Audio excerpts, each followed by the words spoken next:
Good morning, everybody. Welcome to another edition of the Carton Show with the very special announcement. Last week, we brought David Jacoby to the crew. Hi, Dave. We, of course, have Greg Jennings, Super Bowl champ with the Green Bay Packers. And we're very proud to officially introduce also a Super Bowl champion, my man, Willie Colorado. Former Steeler, former Jet, Super Bowl champion, and now a part of our show every day, all the way through the Super Bowl, and then we regroup and decide if we want to keep him behind. But that's real compensation. Thank you. All right, listen, it's Monday, it's Labor Day, so for those of you just waking up a little bleary-eyed saying, why is that bowl guy on my TV? Because I don't get days off. And here's Monday morning headlines. We have made it to week one of the NFL season. It all starts Thursday night with the Kansas City Chiefs, the defending champions, and the upstart Detroit Lions. You've got the Jets, and you've got the Cowboys, and you've got the, I guess every team plays. It's opening week. But football is back. We have made it, Willie Colon. I'm excited, man, because now it's time where the kids can leave me alone and I can lock myself in a man cave and watch high testosterone football. Yes. Face mask against face mask. Whoever your team is, this is a holiday. It should be a national holiday. Obviously, it all starts Thursday night, Sunday, and Monday night. You got big games. You have Giants, Cowboys. Sunday night, Jets, Bills. Monday night, and some of the other notable divisional matchups, which is key there. Packers and Bills, among others. Gregor. Absolutely. This is one of the times of the year where, for me, I get excited simply because it doesn't matter who you are, what team you play for, what team you root for. You feel like my team possibly can do something special. When the reality of it is you know this, not every team is going to be that team. But everybody believes it to start the season. This is also the year that we are going to dominate the pick landscape of NFL games, and we're putting all of that in the basket of you, Jacoby. So be ready to give us some winning picks, yeah? Look forward to dominating it. Dominating the pick landscape. Way to keep the bar low. Appreciate that. Headline number 2, as the Kansas City Chiefs get ready for their Thursday night opener. As of right now in the moment, looks like they're going to have to do that without Chris Jones. He did not practice at all this weekend. He is not expected to be at practice today. Obviously, their week's a little different because they play Thursday night. Chris Jones not in the lineup. Yeah, this is very intriguing because I think it's safe to say we all thought that this was a non-issue. He was going to be signed, and there's still time. However, once you start hearing grumblings about the guys in the locker room wanting you to undo your holdout or come back and be on the field with these guys. They understand the value of what you bring, but they also understand the landscape of the road they have to plow and what they want to get done this season, and that doesn't truly happen without a Chris Jones. Yeah, Chris Jones is in a weird spot. Obviously, you still want your brothers to win. You want them to go out there and beat the Detroit Lions, but for your bank account, you might be saying, maybe give up 40 points. Not only that, you want them to win, but you just don't want them to win without you, right? In the last 2 championships this team held, this guy was anchoring that defense. So, he wants to be the guy. He wants to be paid like the guy, respectfully so, but he's an impact player. They're going to need him. I can be quite honest. Walking onto the field with James Harrison, my swagger was different without him. Walking on the field with Troy Polamalu, your swagger is different. Now seeing those guys suited and booted next to you, you're like, so how many, what does it look like for us? Yeah. You start reading the headlines. Jared Goff in the lines? You're like, okay, I'm your Huckleberry. I'll put a 35 burger on you. Yeah, I actually like the Lions with or without Chris Jones. But to touch on your point really quick, let's be honest. Willie, come on now. I've missed games in my career. And as much as I am a team guy, I didn't want them to have. I wanted them to win.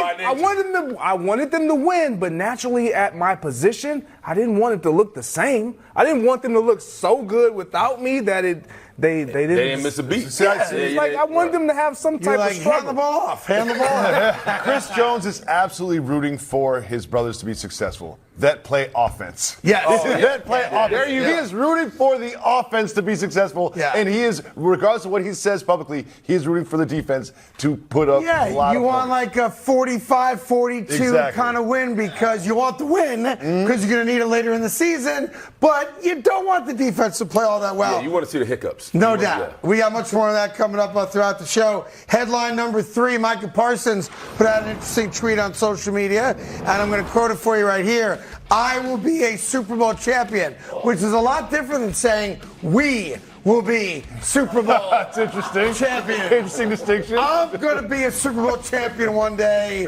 As far as the Cowboys go, Greg, maybe not them. Yeah, I mean, look, I like the Cowboys. I don't even know if I have them actually finishing second, solidified in this division. Well, I can't wait to hear you on whatever day you're going to let us know who you're picking. Just saying, but Micah Parsons, like, I believe it. He could be a Super Bowl champion with the Cowboys. Well, listen, he's went home twice by the hands of the San Francisco 49ers. That's the bottom line. He's salty. He's tired of all the. If you're a Cowboys fan, year after year, you pound the desk. Why not us? Why can't we be the darlings? Well, he's like, man, we can.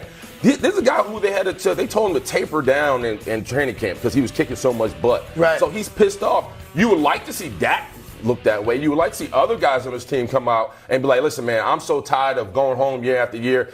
The woe is me type mindset. Let's go out and take this thing. So I love the leadership by him. And let's not forget, in those two losses that you're referencing against the San Francisco 49ers in the postseason, the defense played very, very well. Yes. The offense didn't, quote unquote, show up. So Mike is going to be a Super Bowl champion. If he wants to do it with the Jets, I got no problem with that. Headline number 4, kind of hard to avoid this one because the mouth doesn't stop moving. And that is Colorado with Deion Sanders as the head coach. And a whole bunch of transfer portal kids turn out big time on Saturday and upset TCU. When the game went off, they were 21-point underdogs. I'll say this, it was a amazingly entertaining game, regardless of what side your money might have been on. 45-42, and Colorado starts the year off 1-0. And Deion, of course, wants everybody to know that he's aware that a lot of people in the media, God forbid, picked against Colorado. Listen to this. No sound here. We'll play it later. Trust me, he's still talking though. Right? He is. And the interesting thing about it, number one, it was a great win. It was a great win for a program that has been struggling. Obviously, we saw what he was able to do, revamp the entire roster. But there was a lot of things, although being positive, there were some negative things that you saw. You walked away. They gave up 42 points. And even offensively, when you look at what Shedeur was able to do, when you look at what Travis Hunter was able to do, like 119 snaps or 117 snaps, whatever it was, like, it's unsustainable, Willie. Like, that's high school stuff. It was impressive. I want to see him on the field. Defensively, you can't play without him. Offensively, I think you can save him a little bit. Yeah, I mean, it was a lot for the opening day. There was so much hype going around this team, even for Deion. It was a big win. You also got to say, this dude left Jackson State winning a conference championship. He didn't leave in the best regard. People down in Mississippi, I'm always down there, people were salty that he left and he landed in Colorado. And when he got to Colorado, he pretty much stood up in front of the whole team and said, half of y'all going to be gone. Correct. And you got to earn your number.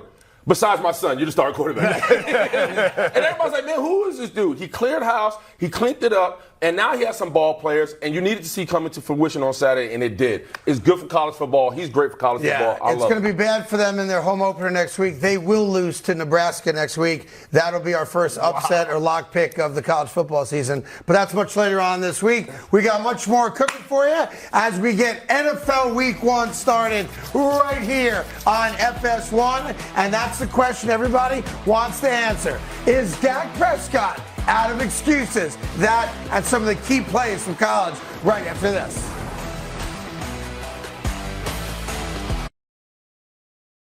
We got tons of NFL stuff coming your way as we have made it to week 1 of the NFL. But obviously, college football had its unofficial opening weekend. I know this started a week prior. And Jacoby's got some of the plays that other shows might not talk about, but you have to see. We are going back to school. It felt so good to be on the couch and watch college football again. Oh, my goodness. Hey, look at Willie Colon.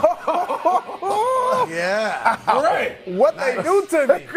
You look like You somehow real look estate agent younger now. I don't know how you look younger now than you did 20 years ago. This is BC quarterback Tommy Castellanos going 40 yards backwards. Anyone who's played Tecmo Bowl knows exactly what this play is. This is 4th down, by the way.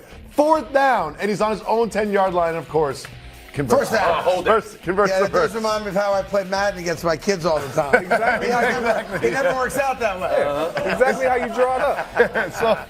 Let's imagine you work at the Penn State Stadium, right? And you're security or field equipment or whatever. And you're there, game's going on, you're trying to pretend like you're not watching the game, but you're actually just watching the game. And then a squirrel runs onto the field. Yeah, I shoot it. Your boss gets on the radio and says you got to go get the squirrel. Okay. It's harder than you think. Yeah. To catch a live squirrel, and they have a lot of trouble. Also, look at the running form on this squirrel. What are you jumping over them? Yeah. Not on the floor. This guy has Is no the chance. High? Why Jumping over the lines. Yeah. Yeah. Right over that Squirrel's faster than the West Virginia Every running line. Yes. No fluffy tail on the squirrel. No fluffy tail. Looks more like a rat. What else you got? Looks more like a rat. Hydrated. Okay. Butch Jones, former head coach of Tennessee, now is head coach of Arkansas State, down 73-0. This is stupid. 73-0, and look at him on the sideline. Stop crying. man. What are you crying about? Play better. 73-0. You know, he woke up that morning thinking we're gonna get this upset. No, I mean, he knew they were going to lose. This is everything wrong with college football. Not that the coach is crying. It's that these teams sell their souls to the devil for a paycheck so they can obviously pay for different things there. But they lose 73-0. Ole Miss beats Mercer 73-7. Oregon embarrassed themselves by beating Portland State by 74 points. Notre Dame's 2-0. They embarrassed the Naval Academy in Ireland last week. They embarrassed Tennessee State Saturday. And even my alma mater, to show you I'm fair about it, what do you get out of beating Colgate 65-0? It's embarrassing. And the fact that these teams sign up to bring their kids in for the slaughter is embarrassing. Yeah, you hit it though. It's all about the revenue for these other schools that are coming in, playing these Power 5 schools. And I get it. It's an opportunity for even some of these young guys to play against better talent, to showcase that. I was one of those guys where I felt like, you know what, I should have been on the University of Michigan team and all these big schools. So it's an opportunity that not only the programs want, but the players want as well. Yeah, it's good exposure, and they do get a big check. Like some of these schools get $1 million, but signing your team up to lose by 80 is stupid. And the team going out there and winning by 80, like they accomplished something, is also stupid. I root against all those teams next week. I hope they all lose, including Syracuse. I like that. I do. It's the dumbest thing I've ever seen. It's like when you have that Little League dad going, steal second, steal third. Like they're 5. What are you doing? All right, from that, let's get back to the NFL because it is week 1, NFL season. And it's all about Dak Prescott in Dallas. Well, Dak spoke about having playmakers all around him, and he said, for me, it's about getting these guys the ball as opposed to getting the other team the ball, right? Well, that's important. Yeah, that part. Yeah, this is what's crazy about Dak right now. It's not about his words, it's about the actions. Anytime you have the training camp he had with the interceptions, he set out the last preseason game, but they had to cool him off for Christ's sake. He was so pick happy. Now you want Dak from 2022 to be 2021, when he had, to my knowledge, I think he had 37 touchdowns and 10 interceptions. Last year he had 15 interceptions, led the league in interceptions. Yep. It was tragic. They don't need that Dak. They need that franchise, possibly Super Bowl winning Dak. If he can arrive, they would be greatly happy. Look, I know Dak hasn't just figured it out. It sounds like in the quote, he finally realized, throw the ball to my guys and not to the other team. But, listen, I know it sounds like a broken horn at this point.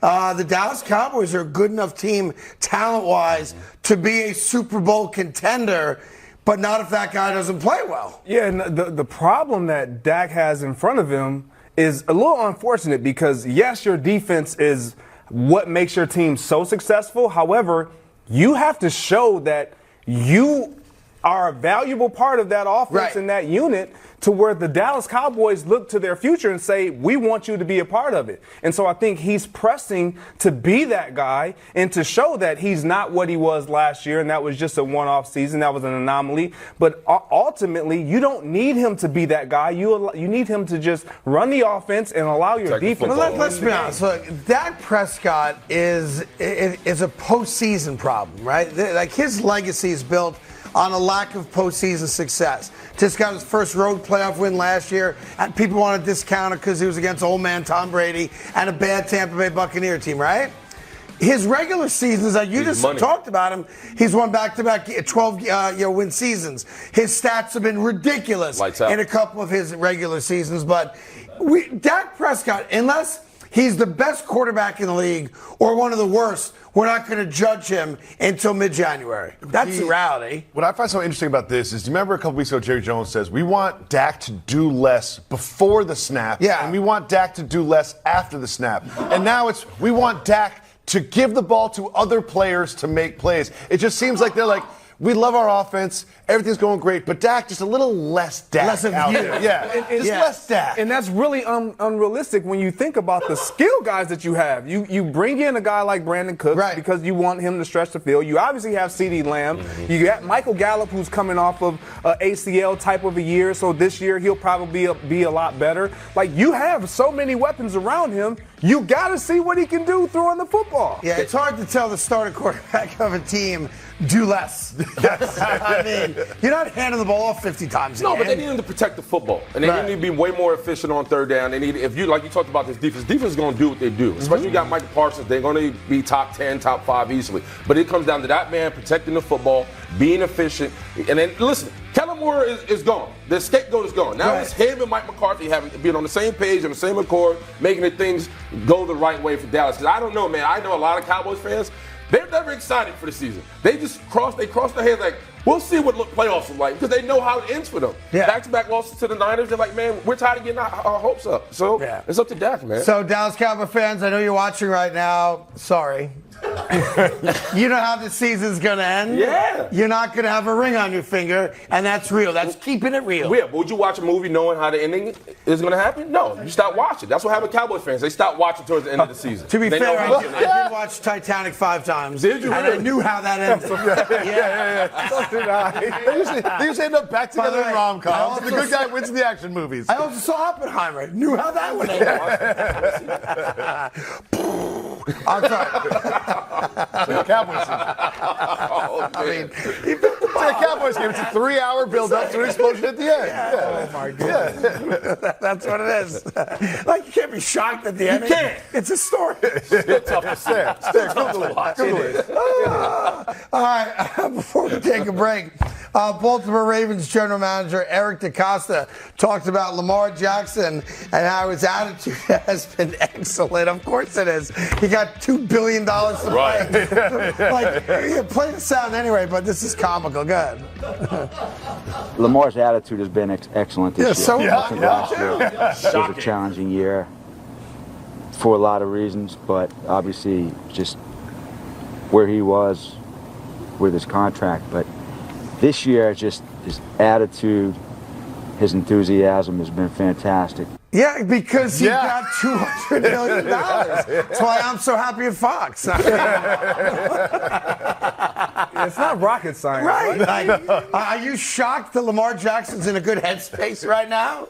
No, not at all. I mean, you pay him. You not only pay him, you give him an offense coordinator that's going to cater to what he's been calling for to throw the ball a little bit more.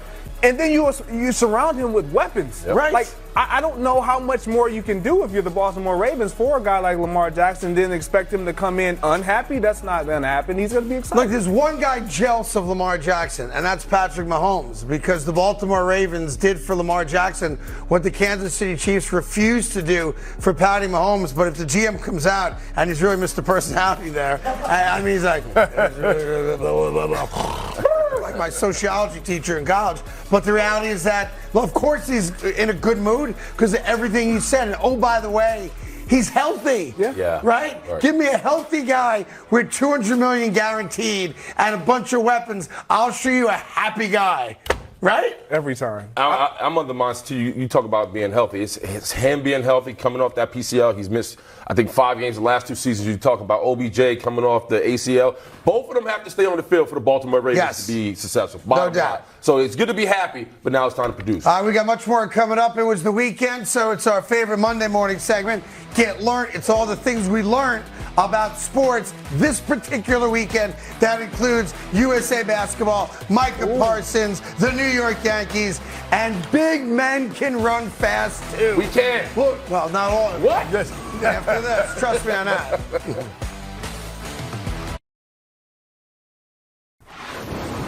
All right, time for a segment called Get Learned, all the things that we collectively learned from the sporting world this weekend. I'll start you off with best defensive player in football, Micah Parsons.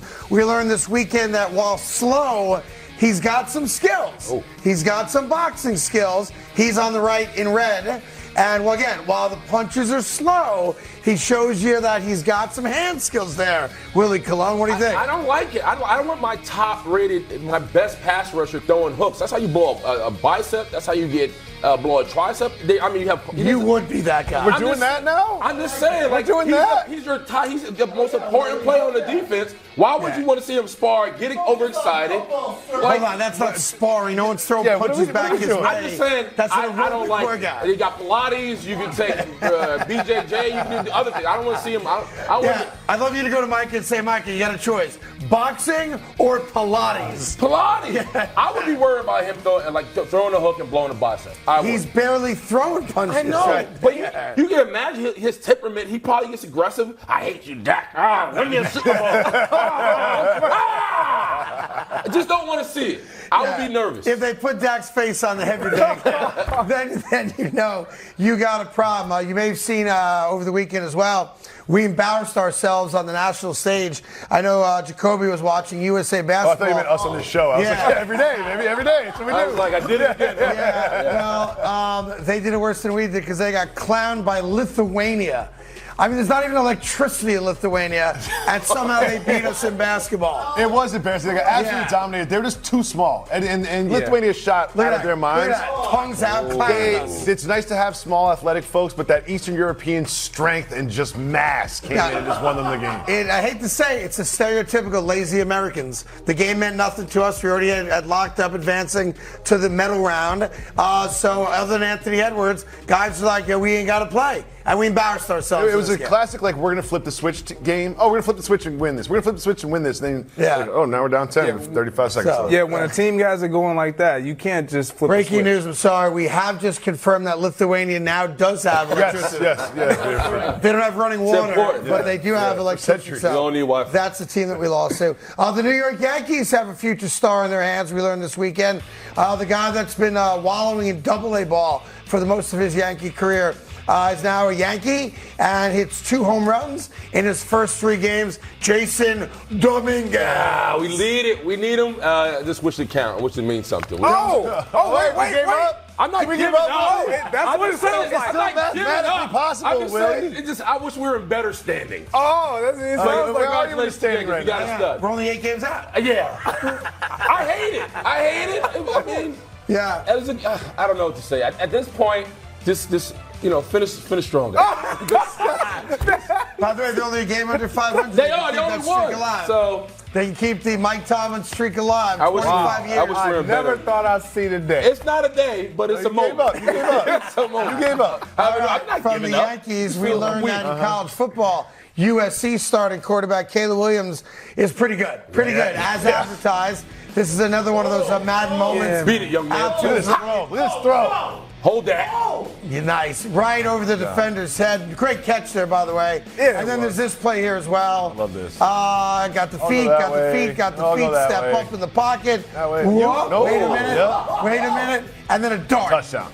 That's a dart off one leg, too. I love him. The kid can do everything. You just hope he stays healthy now. But he is as good as advertised, and you're probably looking at your first back-to-back Heisman Trophy winner since Archie Griffin. Yeah, it's going to be hard to top what he's doing in his first 2 collegiate games this season. Like, I think what's most impressive, obviously the arm strength, but his ability to have poise and his footwork. But then you watch him and his accuracy when he's off script. Pretty good. Like, it is, you don't see that in the college game the way he's displaying it. He reminds me a lot of high school Craig Carton, but that's another story. I need the footage on that. I need to see that. There is none. There's Betamax. All right, from there, let's go to stay in college football. Bethune-Cookman has a defensive lineman who makes a pass block, catches the ball and says, get home, big fella. I got you. He's gone. Get home. Now, hold He on. makes the Here cut. comes the He cut. makes the Watch cut. the cut. Whoa! Let's go. Skirt. High and tight. Switch the ball. Switch it. Gotta keep the ball on the outside end. Yeah, there you go. That's Bethune-Cookman's defensive lineman taking it about 70 yards a cut. to pay dirt. But this is the best Look part how right many here. steps. The quarterback 1, 2, catches 3, 4, and he 5. waits. That's like the best possible scenario for the entire team when the defensive lineman gets the interception or a fumble and they return it and they do things That's like when that. you go back to camp and say, see me? You see what I did out there? There you go. We should day. Put your offense a little bit.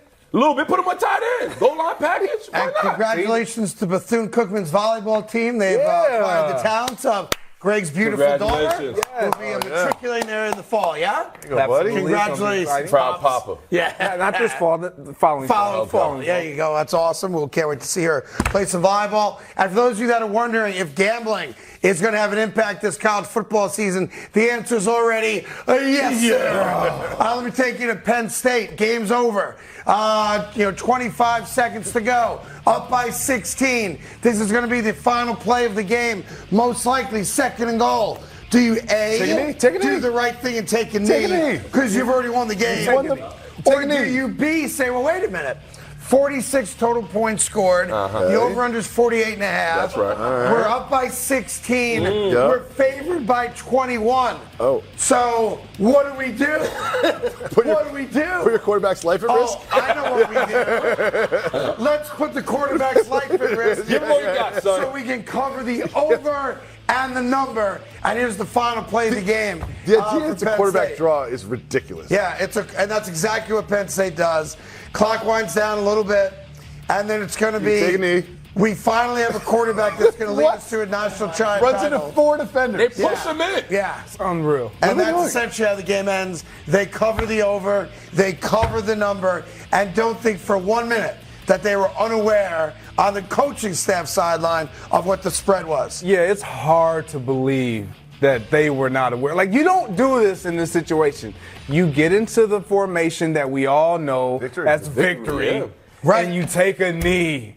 Because your ranking's not going to change. It's not You're gonna won by change. double digits. It's a wrap. Good job. Really doesn't want Micah Parsons in a boxing ring with a trainer because he's afraid about him getting injured. They've got the backup quarterback running a draw into the teeth of the defense in an insignificant play. Yeah, but it was not insignificant because they were very much aware of the spread, and that's how gambling does play a role. And don't tell me they didn't know the spread.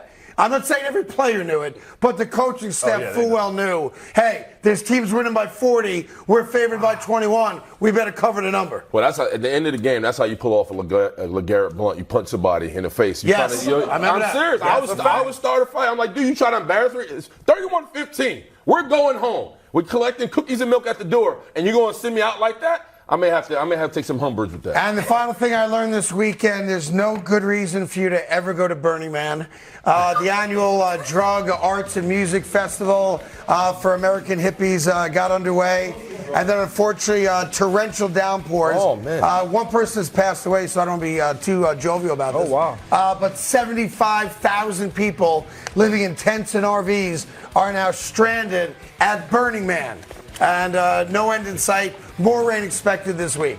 Jacoby, you went to Burning Man once years ago. Your thoughts? Did you? I've never been to Burning Man in my life. Okay. Because I feel like I'm the type of person that will go to Burning Man and just stay at Burning Man permanently. You know what I mean? So I'm not going to Burning Man. I'll get stuck in the Burning Man vortex. I'll be there after everyone leaves. A fraternity brother of mine actually coded out and was airlifted out of Burning Man 2 years ago. And for a week, his name was Nebraska because he had no ID on him. And they just, at the hospital, called him Nebraska. Really? I would never not call him Nebraska for the rest of my life. What's his name now? We all call him Nebraska. Should be a tattoo. But he's alive, and that's what matters. All right. Nebraska. Coming up, listen, it's week 1 of the NFL season. It all starts Thursday night. Kansas City Chiefs, Detroit Lions. We got first in football, and Patrick Mahomes talking about the Chiefs' weapons? Next on FS1.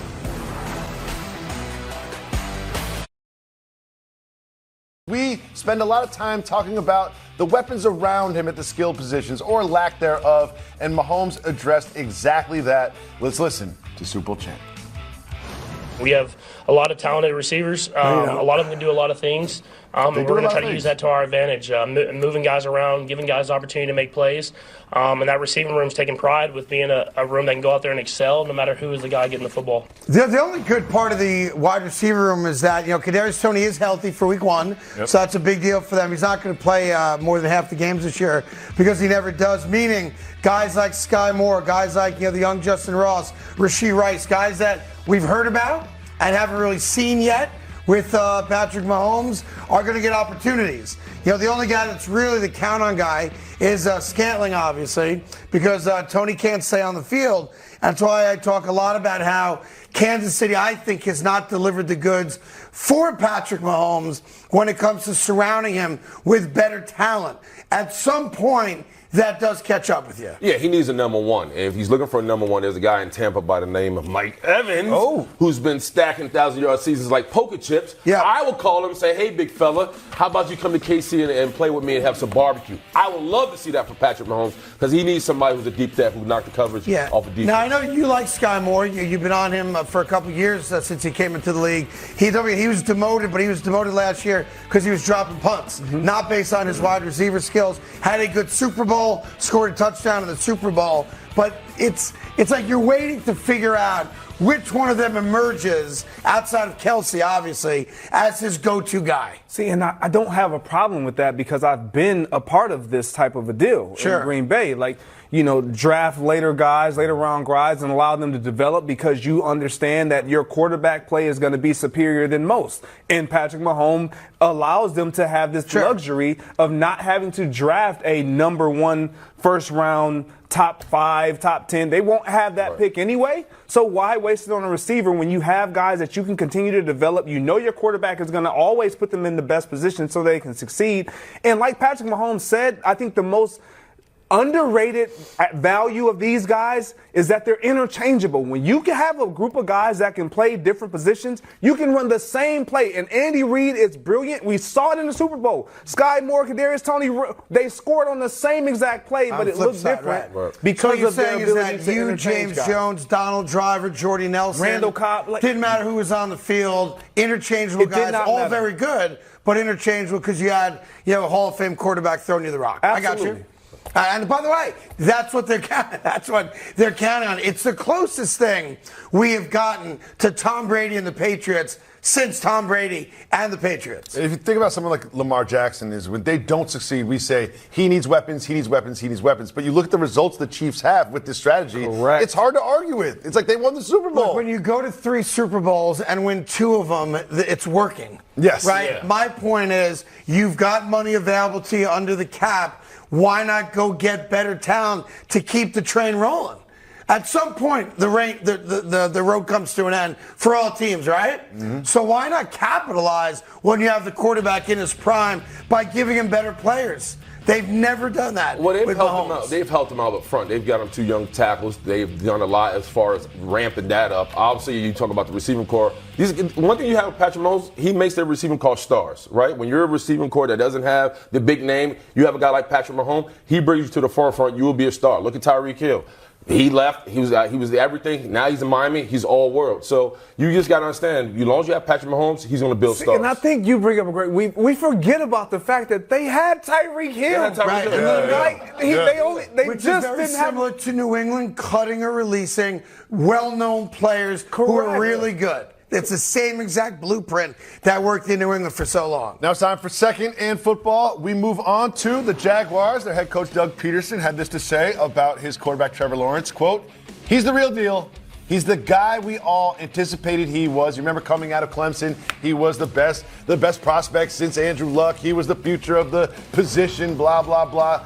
Is Doug Peterson just sort of giving some confidence to his young quarterback? I'd love to know what the question there was. Like, we know it, right? Is Trevor Lawrence good at football? Yeah, what are we talking about? Like, they won a playoff game last year. He had a really good second half in that game. The second half of the season, obviously the light bulb went off. He figured out how to be an NFL quarterback. You're giving him Calvin Ridley this year. Yep. But, did anybody think in the last couple of weeks that Trevor Lawrence wasn't good? Or what? Or I'm trying to figure out, that's the way my brain works, what was the question? You think someone said to Doug Peterson, hey, quarterback, ain't any good? Well, no, what you need to see him mature. And this is why I always get nervous, and we had this conversation last time we was up here about starting a young quarterback like Anthony Richardson, right? Because you got to throw him out there. And I was against it because I'm like, there's not enough pieces. But on the same accord, you say, hey, man, throw him out there. Experience wins. You need the reps. Get him out there early. What we're seeing in Trevor Lawrence is his maturation period started coming before. He's in his third year. Just like Josh Allen took the leap, he's taking the leap. So now we have to sit back and say, all right, everything we thought when we drafted him is now coming to fruition. Yeah. Let's sit back and watch the show. I'm glad you mentioned Josh Allen, because what Josh Allen had was a guy like Brian Dable that gave him stability. What now we look at Trevor Lawrence, what he has, Doug Peterson, a quarterback whisperer, guy who's given him stability, second year in this system. He's going to be a force to be reckoned with. Like you said, we know it. Yeah. And he has weapons across the board. Look, he ended the season last year, if I'm not mistaken, 15 tutties and 2 picks over the last 9 weeks. That's nice. I think he's pretty good. I don't know. That's why. Can you guys find out what the stupid question was that Doug Peterson was asked to elicit the response of, he's the real deal? Meaning someone questioned, is he the real deal? I don't know. What else you got? We got third in football, Joey Bosa. The Chargers Bosa, they were on the wrong end of that playoff loss to the Jaguars last year, said the following, quote, I just want to win some games. It's not like I didn't want to win before. I've won a state championship. I've won a national championship. So to be able to be the best in the world would be incredible. That's the guy that 20 years after he graduates high school was talking about what he did in high school. State championship.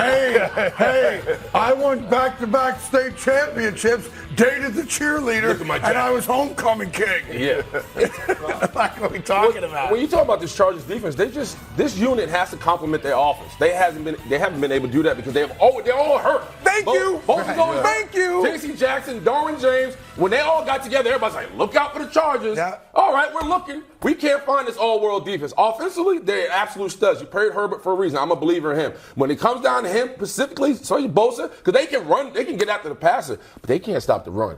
They're Swiss cheese on defense when it comes to the run game. But as far as getting at the passer, they can do that. Other than that, this unit has to step up for the Chargers. Ding, ding, ding, ding. They got to be healthy. Like Nick Bosa should be saying, I just want to play a full season. He's played 7 seasons. This is going into his 8th season. He's only played 3 full seasons. Yep. Right. Like 3 times has he started and ended the season healthy. And that's a problem. Last year, he started 4 games for this Chargers defense. To your point, they can't get over the hump if they don't have their stars on the football field. And this is a major year for the Chargers. They have to make the playoffs. 1, they've got to win a playoff game. 2, or there's going to be a new coaching staff out in L.A. Because it's enough. You have a rock star quarterback. You've got wide receivers who, by the way, can't stay healthy either. And you've got a mediocre defense that's never lived up to the billing. It's time to win. And it doesn't have to be a Super Bowl, but it's time to win. A playoff run, This is a little bit like the last quote, too. He's like, I want to win games. It would be nice to win a Super Bowl. It's like, thank you so much for letting us inside the mind of a professional athlete, Mr. Bosa. But I remember back in high school, I was 12-0. We won state. 12-0. 12-0. Mr. Rhode Island football. Yeah, I won a state championship. It is time for what are we that's like me bragging about beating Craig Jennings in ping pong. Which I did. Did it happen? 4 months and 3 days ago. Say it ain't so, Greg. It's so. I had to use that's why you had surgery. Yeah, that makes perfect sense. Like, there's 2 things I don't lose to anyone that ever comes on the show at. Ping pong and golf. Any event. I'll take you up on Moving on to 4th and football, we go back to Baltimore, where we have Ravens GM Eric DeCosta talking about the impact of Odell Beckham Jr. He's probably exceeded my expectations to this point. His body's in very good shape. Takes care of his body. I think he worked extremely hard this offseason. His attitude is awesome. He's a leader. He's a first-in-line guy. He's a do-the-right-thing guy.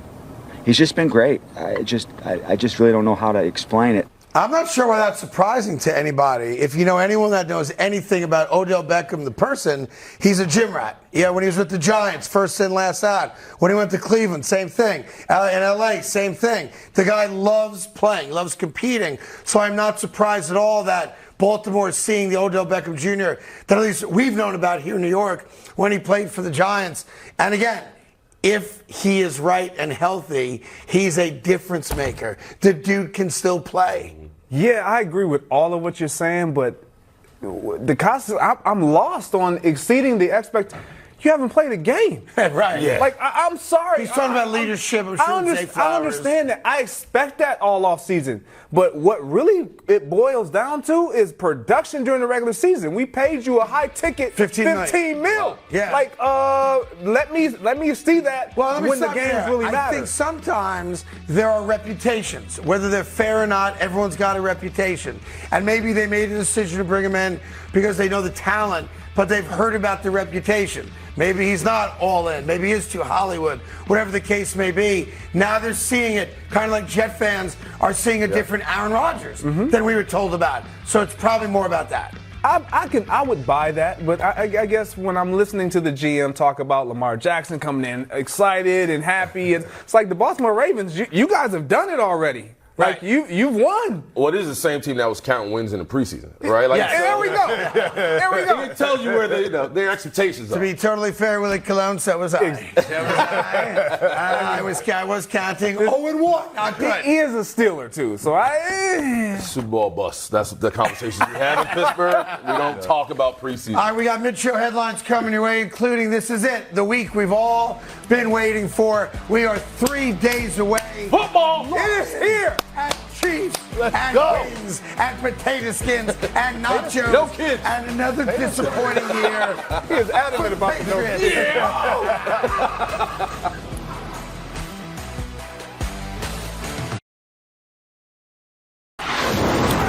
Welcome back to the Carton Show. These are your headlines. Guess what? Play the music. Let's go! Week 1 is here. It all starts with Mahomes and the Chiefs against the Lions, and then it takes off from there. There are some very intriguing games, Craig. Yeah, how's it end, Jacoby? What's the got here? final game of week 1? Anybody know? I believe it's Bills. Everybody want to raise their hand? Bills are playing the Jets, Only I game believe, that matters. on Monday night. Only game that matters. Main event. Final game of the weekend. Only game that matters. Prime time. As the New York Jets start their voyage against the Buffalo Bills directly to Vegas for the second Sunday in February. But here's what I love about what the NFL's done. A lot of divisional games early, a lot of divisional games late. Yeah. Yep. So you can't just say we're blowing this game off. Everything means something. And every year there's going to be a team or two in each conference that nobody's thinking about. That's a dark horse that has a huge upset and knocks all you guys out of your suicide pools week 1. Yes. That team is Detroit. Yes, it is. Let's go, Craig. I'm with. Look. With or without Chris Jones, whether he's in uniform on the field or not, I like Detroit. They're the underdog. Really? This team, yes, really. When you look at them offensively, they're stout up front, offensive line. They're going to protect Jared Goff. They have weapons around him that support him. They can score with anybody. Yeah. Defensively is the question. But you look at their opponent, defensively, they're a question mark too. Yes, they are. Anything can happen week 1. I like Dan Campbell a lot in this Detroit Lions team. Look, and if you want to get Kansas City, you get them early. Right? Super Bowl hangover maybe a little bit. No Chris Jones. They know full well we're good enough in November, December to make a run and make sure we're in the playoffs or win a division. Detroit comes in, all the hope in the world, chance to actually win their first division title in 30 years. And I'm telling you, don't sleep on the Motor City. No, I believe in the Lions, led by Jared Goff. You talked about the defense, obviously, but what I'm in love with the fan base is showing up for them. They're selling out preseason games. We don't talk preseason here, but I'm going to talk right now. The fact that this fan base is behind this team, they're motivated. This is a head coach, Man Campbell, a la Dan Campbell, who came out and said, man, I was fired. Yeah. I thought I was gone. My box was, I was packing up the house. It took this team to pick him back up, the locker room to convince themselves we are worthy of being on the field with a team like the Kansas City Chiefs. I got Detroit being the Chiefs week 1. Hold on. Look at that. Can we just make a decision as a That's 2 of show? us. Can we just call him Man Campbell moving forward? Man I Campbell. think that's his new name. like Is Man Man Old Campbell. man. This guy was talking about biting off kneecaps. Yes, That's exactly. a man move. And I went to a Lions game last year in Detroit, and it was wild. Like, Yeah. I've been to a few of them, and there's an energy there last year that I did not feel before. And the Chiefs never cover the spread. They always keep it close. And one time, that is going to bite them in the butt. And then Dan Campbell's going to come out and say, I'm taking receipts. Exactly. Do you believe? Exactly. I got receipts. Do you believe? Moving on to our second headline, and that is more Chiefs. It is Chris Jones. still not with the team. Patrick Mahomes, the quarterback, the leader of the team, spoke about the absence of their defensive leader. Here's what Mahomes had to say. At this point, you kind of just prepare to play the game with the guys that are in the building, and let the front office and stuff handle that. Yeah, we got a tough test with the Detroit Lions, and we're going to try to focus on how we can win with the guys that are here.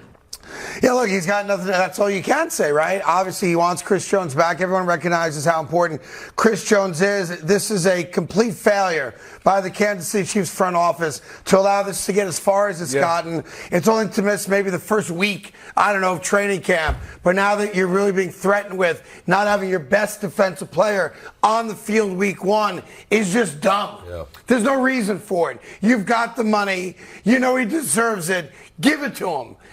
There are moments like this where I don't understand why ownership and front offices don't do the obvious thing and get it right. It ain't difficult. And this is why it's a problem, because of what we just saw and heard from Patrick Mahomes. Like week one, in any week, entering any week, the last thing you want is distractions from your guys not talking about and their focus not being solely on their opponent.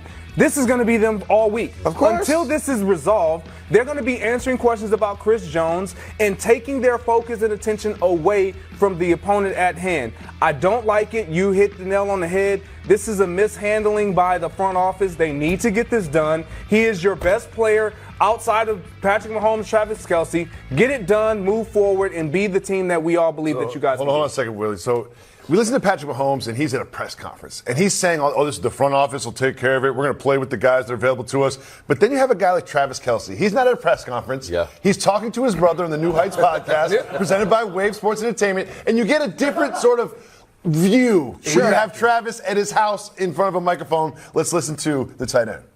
Oh, man, Chris, can you please come back? You're really scaring me, man. I don't get it. You must know something that I don't know, because I just don't get it. I really want to get another Super Bowl ring with you, brother. This is me bargaining you to just come back and play football for the Chiefs.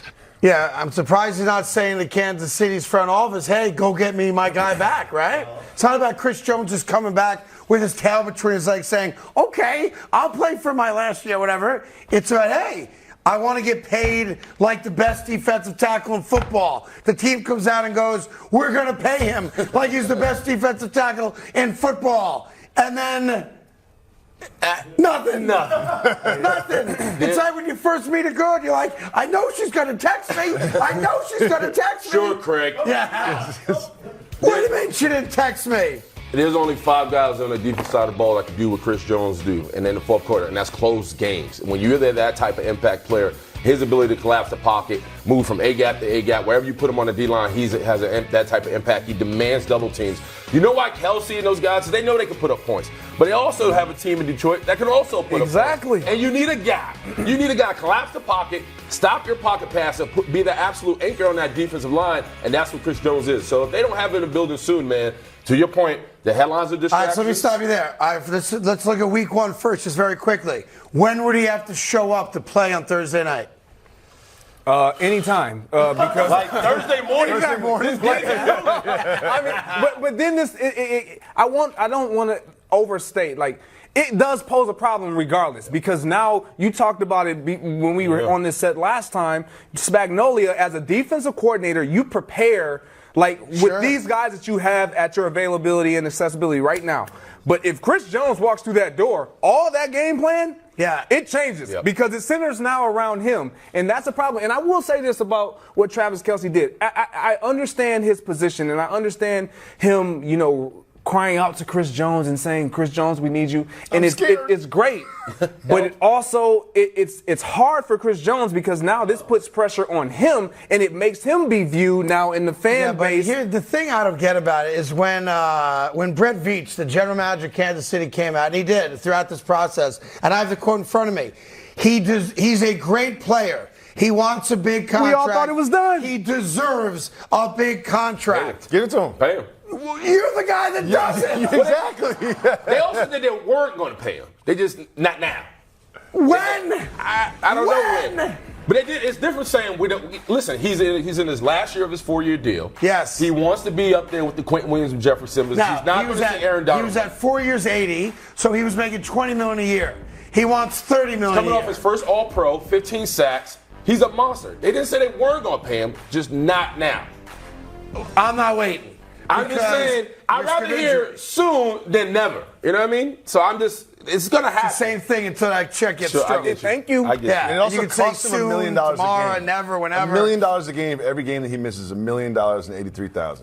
Yeah. He said he got it. He said he got it. He said he got it. He Yeah. this out. I wish I ain't got it like that. I'll take some. How about that? Moving on to our third headline. This one comes from another defensive wrecking ball. That is Micah Parsons of the Cowboys. He took out his Twitter fingers and said, I will be a Super Bowl champion. Now, if I'm a Dallas Cowboy fan, I got a real problem with that. Why? Ooh. Because, let's read it again slowly together for people in Texas who aren't all that bright. I will be a Super Bowl champion. I will be a Super Bowl champion. He didn't say we. He didn't say with Dallas. Or he didn't say Craig. the Cowboys. This year. He said, at some point in my career, I am going to be a Super Bowl champion. Not in Dallas. He only does what I do every day in the morning. You are beautiful. You are smart. He does do that. It's called affirmation. No, that's called- He just giving He himself does do that. I saw him doing it. I saw him doing You it last gotta week. do it. He's talking into an existence. I believe. You told me you were talking to your wife. Well, now start with her. I love it though. Look, he's a great player, maybe the best defensive player in all of football. But when you write stuff like that out like that, it's calculated. It's on Twitter. we. I love it. He looked good in a jet uniform. Greg, here's my question for you, follow-up question. He just it's just one simple statement on Twitter. It's a hashtag be great. Yeah. He could not do that. That's also an option. Why? Why did he decide this weekend to say, I will be a Super Bowl champion? Because he's 25 years old, and that's what kids do. I mean, they live in a different world than we lived in when we were 25 years old. And if it was around when we were that age, we would have done the same damn thing. That's all it is. Guy's self-confident, thinks he's going to win a title. It's just showing the rest of Cowboy Nation that he cares more than anybody else. Be great. That's it. That's how I took it. I mean, I text you guys all the time, be great. No one ever listens, though. No, you don't. You say it like an insulting way. To be fair, Unlike yesterday, be great. To be fair, over the weekend I did text everyone saying, I will win an Emmy. I meant it for the show, though. I just forgot to say we. It'll be for That's graphics on or me. That's something. my fault. Totally my fault. Moving on to our fourth headline, and it comes from Coach Prime. Big upset over the weekend. Yeah, the I got Bucs stopped on showed that. out. I watched that game. This was a great game. Why are we calling him Coach Prime Because every that's single his time? name. Prime What time. what's His name. You have a problem with Coach Prime? Yeah, Coach Sanders. No, you call him Deion. Coach Prime. Now we got to call the guy Coach Absolutely. Prime. I'm calling. no. He want to be called Coach Prime. I'm gonna call you Coach Prime. calling him Look, Coach Prime. first and foremost, it was a great game. Let's start with that. Both sides, great game, back and forth, 45-42. His kid was great at quarterback, obviously. Threw for over 500 yards, but it's a single game.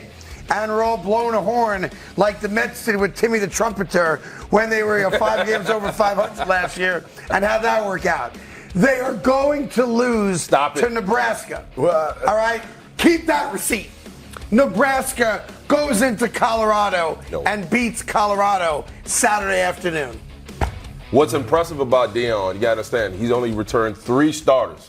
And then the rest of the roster is all patchwork. And he got the guys, he didn't get the first wave out of the portal. He got the last wave out of the portal. Mm-hmm. And he's been able to get all these guys together and say, hey, I need you to believe, because I'm telling the rest of the world that we are them. Yes. Right? And he did it against 17th ranked TCU, and he got it done. With Shedeur Sanders, the guy he donned his quarterback and said, he's going to be quarterback. Nobody has to earn it. It's already earned. Right. And we brought Louis Vuitton. Well, he did. He brought a great coaching staff together. He brought a Travis Hunter he brought along with him. So he's put together a team that can compete. Now, I'll tell you the game to watch out for. September 30th against USC. Because Deion, you know what Deion said? If he would have connected on 2 deep balls, give him the Heisman.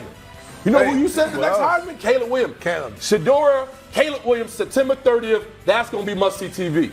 First, they got to beat Nebraska, which they won't. Then they got to beat Colorado State. They probably will. Then they go to Oregon, which is going to be a beast, obviously. And then you have USC. Both don't have defenses, by the way. I mean, there's a chance you're talking about a 2-2 Colorado team going into the game against USC. It's going to be a shootout. Yeah. So let's slow our roll about we're winning national titles and Heisman trophies after a single game. So you don't believe? The Heisman Trophy is a realistic deal when you look at what Travis Hunter was able to do. Now, my only concern, which is the major concern, is this sustainable? Because 129 snaps, offense and defense, the level of production that you're expecting of him on both sides of the ball, when we look at what he was able to provide, he's a critical piece to their success, both offensively and defensively. And they showed him at the end of the first half, he was gassed.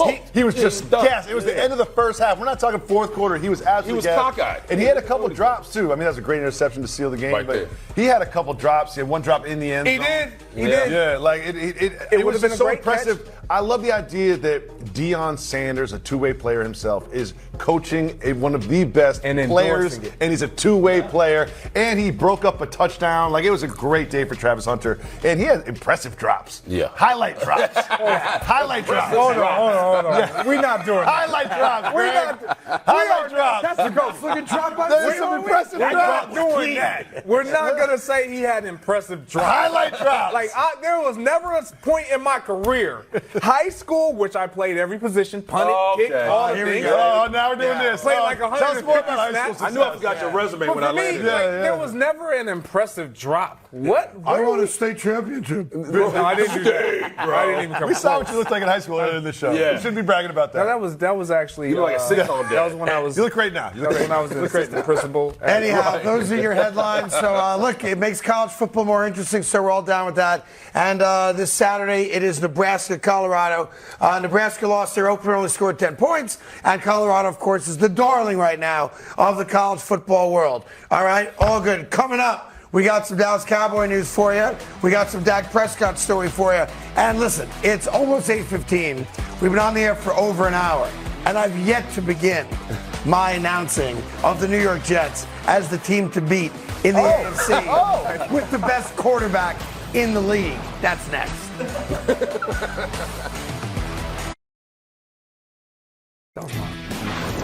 Good news, Dallas Cowboy fans. The Cowboys and right tackle Terrence Steele have agreed to a 5-year, $86.8 million extension, meaning you got a deal done with him.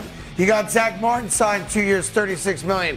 You got Trayvon Diggs signed 5 years, just under $100 million. You got Tony Pollard back on the franchise tag. They've spent a lot of money, and you have a couple guys that still need to be signed this offseason, most likely CeeDee Lamb and Micah Parsons. But can't argue with the fact that Dallas spent money.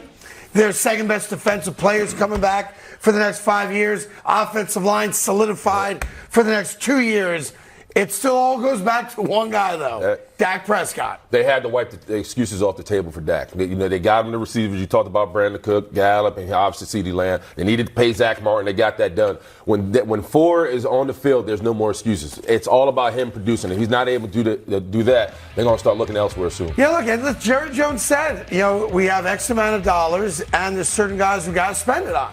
And he's lived up to his word. Yeah, and for me, when I hear that type of statement, and I'm seeing him pay everybody but the quarterback. Quarterback got he's paid too. already. Right. To be fair. I'm sorry. But we expect Dak Prescott to be entering into extension talks if he has success. He is making it very clear. The focus point of us is the defense and the guys around. If you don't put up, then we're going to allow you to walk off this field and take that helmet off with the star, and we're going to find another young quarterback that can support what we've built around you. Yeah, that young quarterback is Trey Lance. He's there. He's in the building. He's goose right under Dak's ass, and that's exactly why he's there. Now, look, Dak's playing for the Cowboys next year because he's under contract. It's like $50 million. But it's another little move by Jerry Jones and the Cowboys to let everyone know, if I believe in you, I give you money.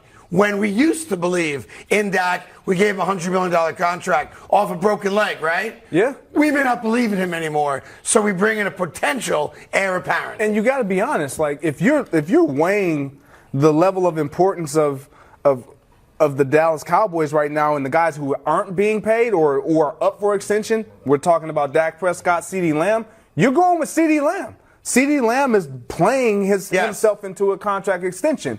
Dak Prescott is playing himself out of that question. Well, they also got to worry about paying Micah Parsons because he's going to be knocking. Micah Parsons is going to be the highest paid defensive player in the history of football. Or middleweight champion. All right, from then let's go to the team that we care more about here on the Carton Show, and that is my beloved New York Jets. Let's go! That's right, a former Jet right here to my left. Gosh. Jets, of course, host the Bills 1 week from tonight. Monday Night Football, Jets and Bills. And, of course, the big question is, do we start the season off right with a W while our starting quarterback, starting tight end, and maybe our slot receiver this year, but certainly our third down receiver and your old partner, Randall Cobb, are enjoying a little tennis at the U.S. Open this weekend, because that's what real Team bonding. do. That's team bonding. We bond over bougie sports like tennis. Yes. Yes. That's exactly right, Greg Jennings. Look, man, the Jets are going to be an exciting team just because of obviously everything that we're seeing with Aaron Rodgers. Defensively, Scary. Defensively, they are going to be an extreme problem. Offensively, I don't know. What? I don't know. You said Aaron Rodgers. He's a Jet. Look, compartmentalize this real quick. Defensive line's going to be the best in football history. The defense. Football history. Damn the 86 Bears. The Steelers. Same stuff. I'm not going to go out on a limb. I'm just going to keep it real with everybody. Yeah. Defensively, better than the 2000 Ravens. I appreciate you keeping it real. They'll probably be in the Hall of Fame at some point. There's great As a defense, team, right? as a team. Yeah, Offensively, stud quarterback, stud wide receiver, stud running back. It's like Which one? everybody forgot that Dalvin Cook is a beast. Yeah. He's a ball player. Listen, you're going to have him and Breece Hall in the backfield. The issue with them is injuries, right? Cook is coming off the shoulder. Breece Hall's coming off the knee. Having them in the backfield only helps Aaron Rodgers in his offense. I love it. I think they're going to be super explosive. Why? Because they got one guy orchestrating it. The guy who's a GOAT in the making, or a future GOAT. You call him the GOAT now. Aaron Rodgers. He's going to make everything right. I believe so. I understand what you're saying. However, playing on the offensive side of the ball, the tendency is you get off to a slow start. And it's different than defense. You said this before. I did. You see ball, hit ball. Defensively, we absolutely know who they are. And they've been together. They've gone through games together. This offensive unit, as great as Aaron Rodgers has been in years past, it's all new. It's going to be new. It's going to be a work in progress every single week. Can they build to what we expect them to be? Hopefully, but it's not just going to be out the gate, guns blazing, Aaron Rodgers is a new sheriff in town, and it works. What it's going to be, just so I can argue with you for a second, it's going to be out of the gate, guns blazing, Aaron Rodgers the best quarterback in football. Von Miller won't be on the field. Bang! Mekhi Becton's at the right tackle spot where he looks amazing at right now. Yeah. So he won't have the nightmares of watching Von Miller come off the edge. This defense for the Buffalo Bills has to find themselves because they've been disappointments coming off the field in that big loss against Cincinnati. So I know what this offense will look like for the New York Jets. Yeah, well, I see It's gonna be Benedict explosive. Arnold over there. Go ahead, Benedict. It's okay. I'm not a Jet fan. Yeah, it's okay. I like the Bills, and I think Great. that we spent so much time talking about the Jets. We like the Bills. What do you and doing? the new. Oh, they've got Aaron Rodgers and Hard Knocks and this and that. There's a reason they're not favored to win this football game. Yeah. There's a reason, and you would think with all of this hype, reason to say that. you know what? They don't pick the game. They try to make the most action possible. You would think with all this hype around the Jets that the Jets would have some more action on their side. Hype doesn't equate to spreads. Gambling equates to spreads. Yes. The Buffalo Bills Mafia are gambling fools, which is why the Bills are favored by 1.5. Don't be fooled by the spread. They've also won the division 3 consecutive times, and we haven't seen the Jets offense on the field just yet. So I would just say this. Do not be a sucker. Do not take the Bills. Oh, I'm doing that. I'm taking the Bills. I'm taking the Bills. I'm taking the Bills. I'm trying to help you save your money. Yeah. Take Nebraska over Colorado. Taking the Bills. Do not take the Bills. Don't take the Bills. Monday night against the Jets. Taking the Bills. Okay. Monday Night Football. 1 year ago, the Bills we weren't talking about the Bills winning the division because that was done. We were talking about the Bills winning the Super Bowl. They've lost one defensive player, and they've pretty much added everybody else. They've got everybody else is the exact same, and they've added a tight end. This is a good Bills team. Yeah. Nobody's not saying they're not because good. Stephon Diggs and Josh Allen had a little spat in June. All of a sudden we've decided because Diggs and Josh Allen had a spat 3 months ago, we've decided they're no longer Super Bowl contenders. No one's saying that. They're a good football team, obviously, and they're well coached. They missed Brian Dable, a big deal, and you've seen that in the regression of Josh Allen last year, at least in my opinion. He was hurt. The division's gotten better. The Dolphins are better. The Jets are better. New England's on the conversation. So the Bills can't just show up and win the division like they have, to be fair, over the last 3 years. I can make an argument that the Dolphins are going to have one of the best offenses in all football this year, assuming Tua stays healthy, right? And I'm not a Tua guy, as you guys all know. There's a problem in Buffalo. It's not Josh Allen. It's not Stephon Diggs. It's their offensive line and their defensive line. They got manhandled at home against the Cincinnati Bengals. So I'd ask you, how many new defensive linemen do they got? I'll wait for an answer. There isn't one. They have not gotten better. They're relying on same old. And yeah, that's going to win you 9 or 10 games. No problem. That gets you in as a wild card. No problem. But that window, not officially closed, but it gets you a win against the Jets. It does on Monday night. A win against the Jets. It does. Okay. So it's been good enough to beat the Jets. Yeah, everything's been good enough to beat the Jets. Exactly. Until now. Till now, Greg Jennings. Plant that flagpole right now. That's right. I can't wait. I wish you were here next week. Where are you watching the game? My house. Okay. And you're not invited. Not invited. He didn't want to know in your house. Greg denied me, and now you told me to get out of here.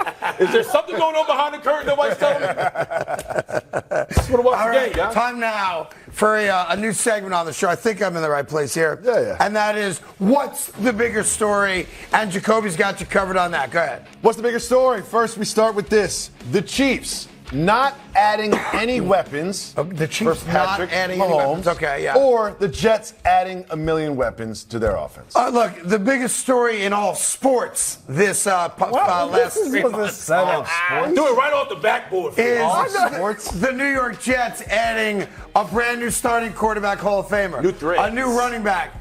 4 consecutive years over 1,000 yards, right? A new wide receiver, Alan Lazard. The return of DJ Reed and Sauce Gardner. A happy and paid Quinnen Williams. The New York Jets have had the biggest offseason. And I'll tell you something else. Second, and it's close, the Baltimore Ravens. But the New York Jets have been the toast and the taste and the fun of this NFL offseason. So I say Jets. And the big reason for that is that man right there, number 8. He didn't just show up. He's changed the culture. You have Woody Johnson wearing platinum chains and all-white Air Force One, for Christ's sake. Woody Johnson, I saw last week, looked like he stepped off the set of Amigos video. And I was mind blown by it. I was just like, I said, Woody, what happened? Are you shopping in Harlem? He said, no, I got Sauce Gardner. So I said, okay, we going to the Super Bowl, baby. If Woody can change, Aaron Rodgers can change, the New York Jets have changed. We've all changed for the better. Let's go Jets. Yeah, that ends that topic. What's the next one? From a team on the rise to a team on the decline, that is the Los Angeles Rams. We all expect them to be bad. But what is the bigger story? The future of Matthew Stafford or the future of Sean McVay? For me, it's easy because you know the future of Matthew Stafford. It's coming to an end. His NFL career, injuries and the like, and he's got a Super Bowl. You know, the Sean McVay thing fascinates me because he was getting ready to step down after last year's debacle, and obviously he was being wooed by all the networks, I imagine ours included, although I'm not in on those conversations, believe it or not. But this is going to be a bad year. I can't see the Rams being good at any level. Cooper Kupp's going to be out most likely at the start of the season. He's their best wide receiver. I don't know how healthy Stafford's going to be or how long. And I don't know that Sean McVay makes it through this entire season. I would not be surprised if Sean McVay retires during the year. Hold on, let me remix this for a second. What about Aaron Donald? Yeah, because I think that career's over. He may be up for the trade deadline. Does he get traded? That's the question. Does he get traded before the deadline? Why not? Yeah, listen, they might only have one win. What is it, the third week in October when the trade deadline happens. Wouldn't shock me. End of a career, go to a place you have a chance to help a team out. Saw Ndamukong Suh do that, obviously. Seen other guys do that recently. Would not shock me, but to answer this question, I know Stafford's future. Yeah. Right? You could debate his career later on. I don't know what Sean McVay does. And again, if the guy was that close to retiring and not coming back, this season's going to push him over the edge. Yeah, it's Sean McVay, and I'll be quick. For me, when you look at what makes him special, it's his ability to be creative with the guys that he has on that side of the ball that he endears so much, which is the offensive side of the ball. When you lose a guy like Cooper Kupp and he's not expected to play, he starts everything. Even though Matthew Stafford is your quarterback, Cooper Kupp is what allows him to be so creative when you look offensively. Because he's always open. Exactly. Everything starts in Now, let me just say this about this. So you said McVay too, right? Yes. We're on the same page here? Yeah, if I'm Sean McVay, I'll pull Urban Meyer, start talking about the heart. Except this. Start talking about the heart. Here's the only caveat that brings Sean McVay back, and it's Caleb Williams. And if you're telling me that you're going to go 1-15, 3-14, whatever it is, and have a terrible season, and the Cardinals are going to be out there trying to match you loss for loss, if you can get the number one pick and you get this kid who looks like he's the real deal, maybe that's enough to keep a Sean McVay around. Yeah, I can see like a Coach Pop, Wembanyama sort of parallel. No. Moving on, we have Yes. some sound from Coach Prime, and I'm calling him Coach Prime. Go. After the big win, here is what Coach Prime had to say about the non-believers. What's up, boss? You believe that? You hold on. Oh no. Do you believe that? Huh? Oh no. I read through that bull junk you wrote down. I read through that. I sifted through all that. Yeah. Oh no. Come on. Do you believe? You don't believe. Bigger story, the Colorado win, or Coach Prime calling out all the doubters and haters in the media. Look, Colorado winning as a 21-point underdog on the road. It should be the bigger story, has to be the bigger story. Deion clowning guys in the media is fun and entertaining for us, but it doesn't mean anything. You won one game, and it is going again on Saturday. So I think winning a game like that against a team that played for a national title a year ago has got to be the biggest story. He's been money ever since he put on the coach's hat. Yep. Back-to-back conference championship when he's at Jackson State. He lands a big win against TCU, who was ranked, by the way. And I'm not mad at Prime. He's been reading the headlines. He can't do it. He's over his skis. Yada, yada, yada. He's destroyed the program. That win was probably the most pivotal win of his season thus far because he had to have a strong presence out the gate, and he did that. And he did it with his son at quarterback. Yeah. He did it with Travis Hunter, a two-way player, a two-way star. So everything he's advertised, he's delivered. Now, to your point, you got to be consistent. Right. Like if you go, they're not going to. If you go 1-5 out of the gate, the win against TCU don't mean nothing. They won't. Right? So I enjoy the moment. I'm not saying don't enjoy it. And a lot of people are doubters and haters and all that stuff. And I do appreciate the fact that Deion, unlike a lot of people, acknowledged, I read it all. Yeah. I take it all in. A lot of people pretend like they don't. So I like that. And it was a great game. Great game on both sides. It was a great game. That's why I believe that Coach Prime, his statements are the bigger story because I'm shocked that he even cares that somebody jumps on the bandwagon. Because if you're Coach Prime, I don't even care. I'm going to prove you wrong anyway. Well, he cares because he needs the support. Hang on. If it's okay to be in the media and pick against Deion. Absolutely. You're allowed to do that. And by the way, that would have been chalk anyway. They were 21-point underdogs at kickoff. So a guy in the media saying, I think TCU is going to beat Colorado is not a knock on Deion. It's not a disrespect towards Deion. It's, hey, you're a 3-touchdown underdog on the road. Well, we don't know what was said.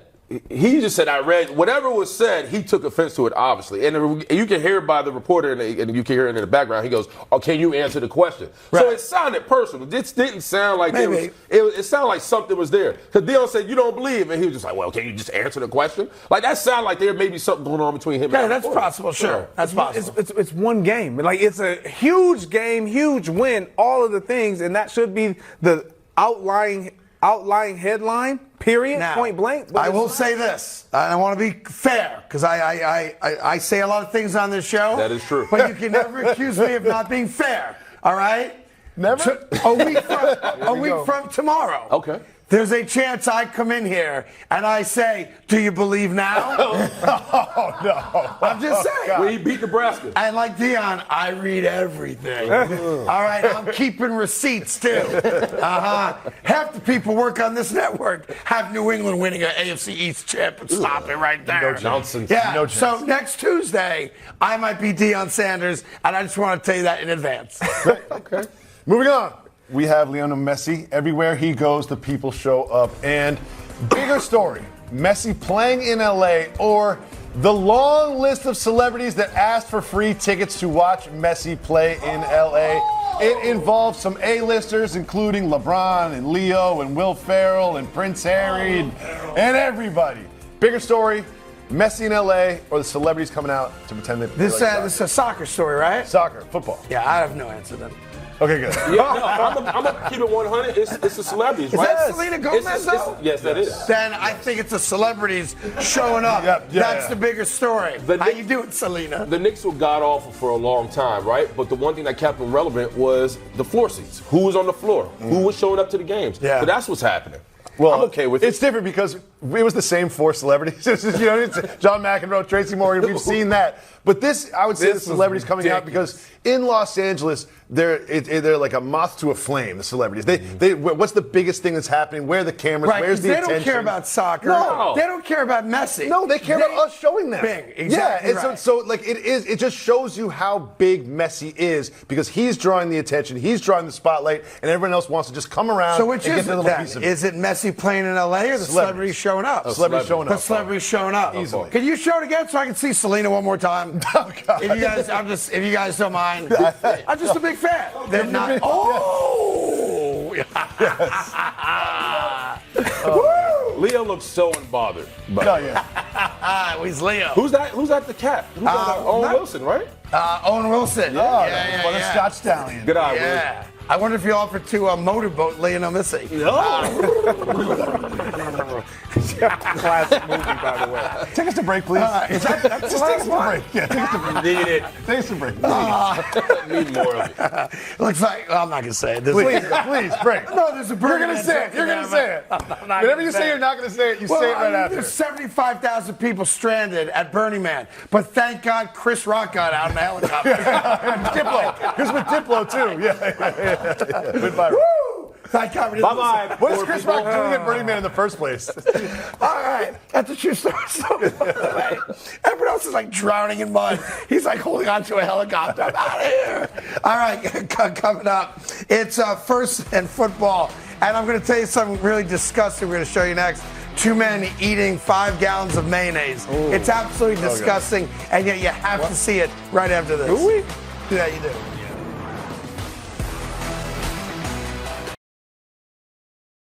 And these two guys, look, I like mayo. I got nothing against Duke's mayo. No. I can't do that. I would need a diaper out. That's 2 guys. Dude, the guy in the North Carolina church is going 1/4 of the speed of the other guy. Yeah, I'm a mayo guy. I'm down with the mayo. I am too. I have mayo every morning on my turkey sandwich.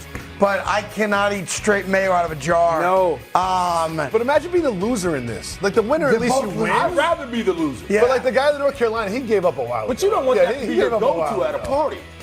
No. Hey, Billy, show what you Shoot! What about the helmet, bro? Do the trick. Like, you don't want that to be your thing. Do the mayo trick. Right?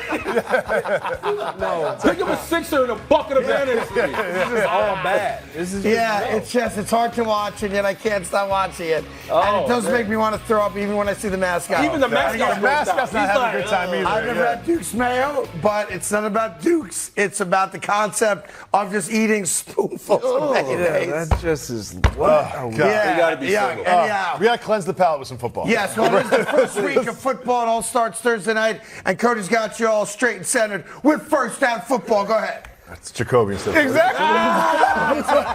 Cody.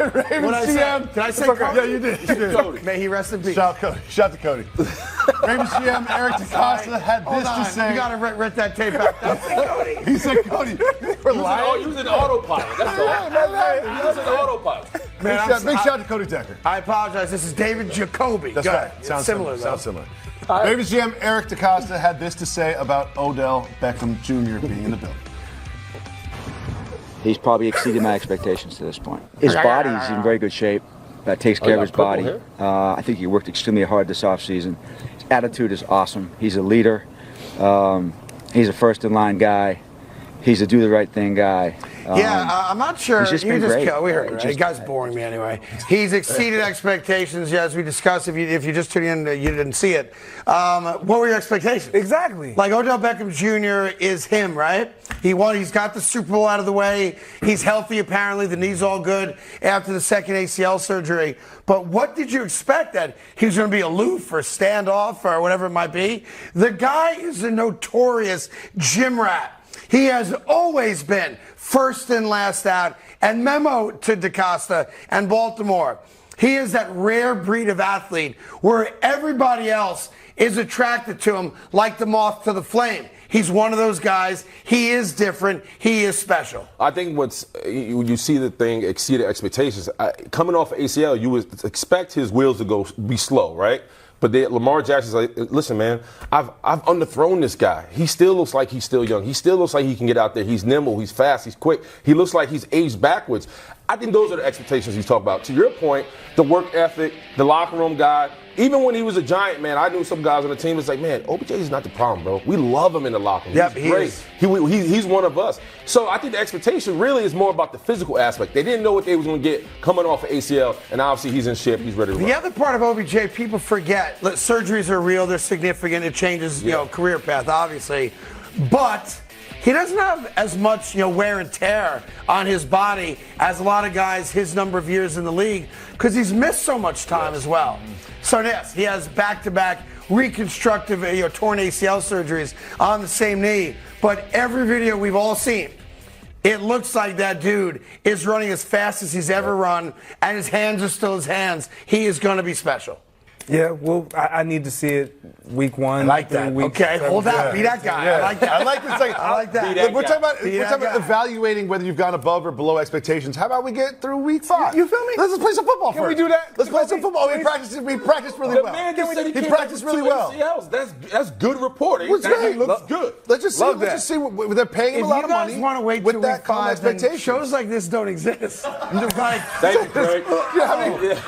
Preseason touchdowns. And overreact to everything. We ride the hype train. It's what we do. Yeah. Well, there's no hype train going faster than that of the New York Jets. And Right. that is because of Aaron Rodgers. Let me wait till week 5. Go ahead. Second in football. Please. It's second in football. So here's what we have to evaluate now. This is really interesting what he's talked about his former team and Jordan Love was taking a spot. He said, quote, "The shoes are never as big as you think they are. The mantle is never as heavy as you think it is. It's all about him and what he's doing and how he's going to lead, and he'll be just fine." This is interesting to me because we talk about Rodgers and the Jets so much. We don't spend a lot of time talking about Love and the Packers. Nor should we, because he's not Aaron Rodgers. And until he proves that he is, or can lead the Green Bay Packers to win big games, divisional games, obviously, get to the playoffs, meaningful games late in the season, we're not going to talk about him like he's Brett Favre or Aaron Rodgers or Patrick Mahomes or Josh Allen or any of the great quarterbacks. He's an unproven commodity. We've heard about him. You've obviously seen him and talked to guys that have practiced with him. But until he laces him up on a Sunday afternoon, over the course of 4.5 months, we don't know. I appreciate what Aaron Rodgers is saying. So I return that quote into more about, again, another example of Aaron Rodgers disproving the narrative about him. He is thoughtful. He cares about younger players. Everyone has his phone number, is allowed to reach out and talk to him for guidance and advice and support. And I'm now trying to figure out how the media, whether it's the Green Bay media's fault or the national media's fault, got Aaron Rodgers so wrong. Well, I don't think that it's that they got him wrong, because this Aaron Rodgers that we're seeing, we didn't hear this version of Aaron Rodgers in the last few years of Green Bay. We didn't hear this. We didn't see this posture. I love it. I absolutely love it as well. And these comments about Jordan Love, like, he's lived it. And so what he's doing is a credit to Jordan Love and his preparation. He understands every step that he has had to take, he being Jordan Love, because he had to do it following the shoes of Brett Favre. And essentially what Aaron went on to say, we're going to show you part of the quote there, is just go do you. Be you. Yep. And if you're successful, No one's going to worry about me or Brett or the history of the quarterback position in Green Bay. Just go out there and play your best, and if wins come along with it, then, your legacy will be whatever it is. And I hate to agree with you, Craig, but one thing I really love about this particular quote is the drafting of Jordan Love was sort of the beginning of the rift between the Packers and Aaron Rodgers. And him in particular, just his presence was something that sort of caused a little bit of problem and tension there. And by the way, for him to be so publicly praising of him and sort of taking pressure off him, I thought was a really classy move. Look, you have to remember, it's never the player's fault that he got drafted. Now, if you want to be pissed at the general manager for drafting a guy that plays your position, I mean, we all respect that because we all live in that world where there's a little bit of insecurity, no matter how successful you are. What do you mean you're bringing that guy in to replace me down the line, right? But it's not about the human being. It's not about the player. Jordan Love didn't pick to get picked by the Green Bay Packers. It happened. Good point. Now we have a quote from Micah Parsons, the defensive star of the Cowboys, had this to say, quote, "I've come to this mindset where I'm just tired of being second, tired of coming up short." Interestingly enough, he was second in Defensive Player of the Year last year. Ooh. Is he talking about himself or the Cowboys, Craig? Well, look, he's talking about the Cowboys, and if you could juxtapose or connect that quote to the one where he said, "I am going to win a Super Bowl," not "we are going to win a Super Bowl." What Micah Parsons doing right now, you have to be a PhD level like I am in understanding athlete speak. It's why I'm here, and this is what athlete speak is. That's contract negotiation. That's all that is. That's all that is. That's all that is. Dude is telling the Dallas Cowboys, time to pay up. I'm going to hold out if you don't come correct with my money. That's all that is. I'm going to win a Super Bowl. I'm tired of coming in second place. You better pay me or I'm going somewhere else. We said it earlier, talked about what Chris Jones means to this Kansas City Chiefs defense. Michael Parsons not on the field? Forget about it. Yes, it doesn't matter. It doesn't matter what you say about that. That's a fact. Parsons not on the field? Forget about it, Cowboys. So, this is him pairing and saying, hey, man, I'm putting in the work. I want to win. I'm a menace in training camp. I'm going to be that guy this year. And on top of that, I'll be seeing you at the end of the year looking for a deal. And you saw already how the defensive stars of this team are going to react if Dak Prescott makes mistakes. They're going to be in his face because they want to win. And now they're viewing that guy potentially as the hindrance to winning a title. Yeah, but you need guys that are going to hold a guy like Dak Prescott accountable, right? When you're that good, and you're able to be the guy that holds a quarterback accountable, you should do that. And so I don't mind what they're doing. And when you listen to everything that Micah Parsons is saying, he has played himself in a position where he can say anything and everything that he wants. Why? Because he backs it up, period. And on top of that, we talked about it earlier, the insurance blanket that Andy Reid has is Patrick Mahomes. Mike McCarthy doesn't have that insurance blanket down. You know what I mean? So you need all hands on deck to get you where you need to get to, and that's ultimately a Super Bowl. A lot of people on Twitter are asking me right now, why are you guys buttoned up to the neck? I don't know the answer to that question. Idea. We can find out maybe on another. We'll do some research. We'll get back to it after the break. Right now we're going to fourth and football. We mentioned Patrick Mahomes. We often mention his lack of weapons around him, particularly at the running back and receiver position. Well, he doesn't feel there's a lack. Here's what he had to say about his teammates. We have a lot of talented receivers. A lot of them can do a lot of things, and we're going to try to use that to our advantage, moving guys around, giving guys the opportunity to make plays. And that receiving room's taking pride with being a room that can go out there and excel no matter who is the guy getting the football. In other words, I'm going to do what I do, and hopefully one of these guys will step up and actually be a good football player. We're going to move them all around. Yeah. Hopefully they can make plays. They're interchangeable. Yeah. It sounds a lot like, I don't care who's out there. It's going to throw the guys I'm still playing backyard football. Those guys are great athletes. Go get open. I'll find the open guy. I'll throw it behind my back. I'll throw it, underhand. I'll throw it overhand. Whatever it takes, sidearm. I'll be that guy. Go get open. I'll make all you guys rich, household names, and we'll go on to Super Bowl. I mean, that's essentially what he's saying, is it not? I mean, hey, he's good enough to say it and good enough to do it. He makes those guys better, period. Coming up, your late show headlines, including the fact that we are now just 3 days away from the NFL opener on Thursday night. Chiefs, Lions, and as of right now, in the moment, no Chris Jones. Detroit all night after this.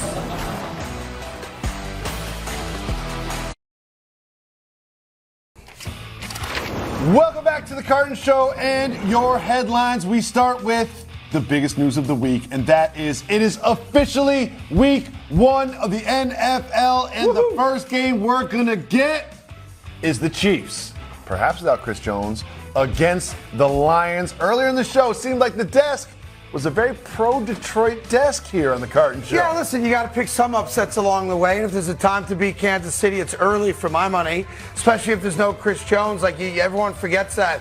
Detroit's offense was really good, especially in the second half of the year. Jared Goff had a great year, not a good year, for the Detroit Lions. And all of a sudden, you guys have been a part of this stuff. Maybe not me and Jacoby, and that is, there's a belief now. Hey, we are really well coached. Hey, we have a lot of really good players here, and that becomes infectious. What's interesting about this game in particular, we know who the Chiefs are, we know what they're capable of. We don't know what Detroit is capable of, especially at this level. All eyes will be on this team, not only because of Man Campbell, who I love to say, and Jared Goff, because it is defense. I love this defense. They fly around the field, they're young, they're aggressive. Offensively, I expect them to be on par. Defensively, can they get the stop? Can they beat Patrick Mahomes? Because fourth quarter, when he puts on the cape, doesn't matter how much he's down, he can get back in the game.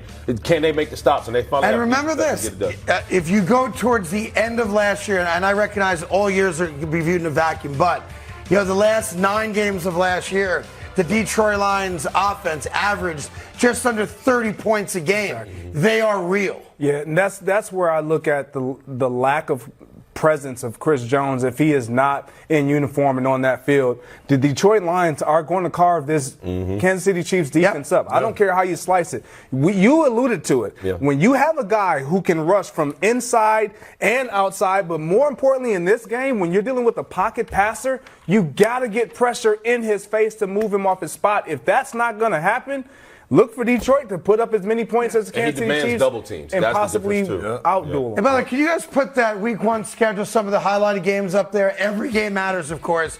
But this is going to be an interesting weekend, right out of the gate. Do the Bears beat the Packers? That's an upset. Yep. Do the Browns at home beat Cincinnati? That's an upset. Do the Giants beat the Cowboys? That's an upset. I'm looking at Do the Jets Chargers. beat the Bills? Not an upset, but it's real. I'm looking at Dolphins Chargers. Those are two teams that kind of come with a lot of hype of who are they, what are they going to be.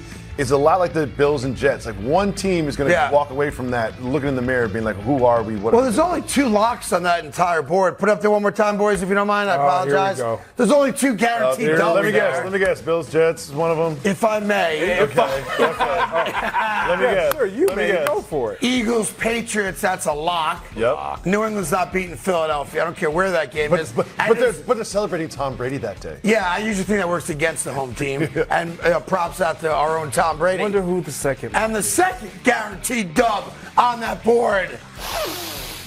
New York Giants over the Cowboys. G-E-T-S, Thank you, Willie Clone. That's why you're here. That's right. I can't wait. I'm so excited. I can't wait for that game. I told my wife yesterday, go to the supermarket, get me all the ingredients for nachos, because you're going to be busy all Saturday. Give me all the ingredients for nachos. That's right. I told her she's got a busy day coming up. It sounds like it's beef Wellington. Yeah, you got to get the ingredients. Yeah. Moving on, the key focus on that Thursday night game is whether or not Chris Jones will be playing with the Chiefs. He is out currently.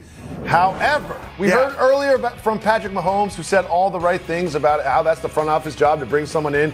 Well, not as buttoned up in front of a microphone is Travis Kelce, who on his New Heights podcast with his brother, presented by Wave Sports Entertainment, he had a different approach. He had an appeal to Mr. Jones. Oh, man. Chris, can you please come back? You're really scaring me, man.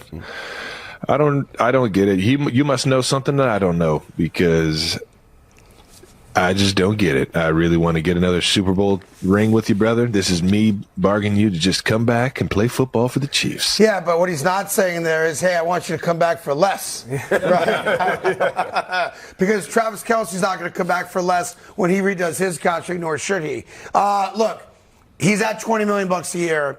He wants to get to $30 million a year. As much as that divide is significant, when the GM comes out, as he has, saying he deserves the money, I'm trying to figure out why you haven't given it to him. Yeah, and it's a problem. Once you start having guys making these types of appeal, and I get it, I love what Travis Kelce is doing, but it kind of shines an even brighter light and puts a microscope on Chris Jones as if it's all on him, and it's really not. This is on the executive team in the front office. Like, get this done.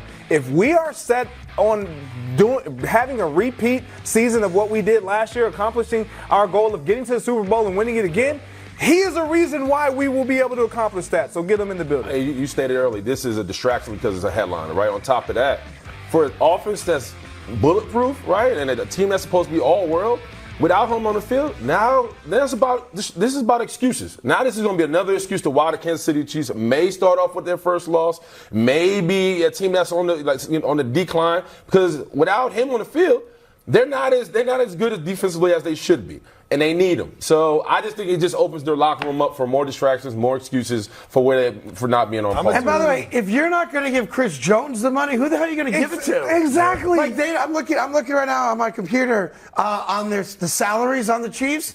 No one's got no one. Patrick Mahomes, Travis Kelce is underpaid. You got rid of Tyreek Hill so you didn't have to pay that big ticket. Right. Where are you getting your money? Who are you giving it to? Right. I don't read too much into this. Watch If out. you're Travis Kelce and you're looking right down the barrel of a camera and you're making an appeal, why not make it to Brett Veach?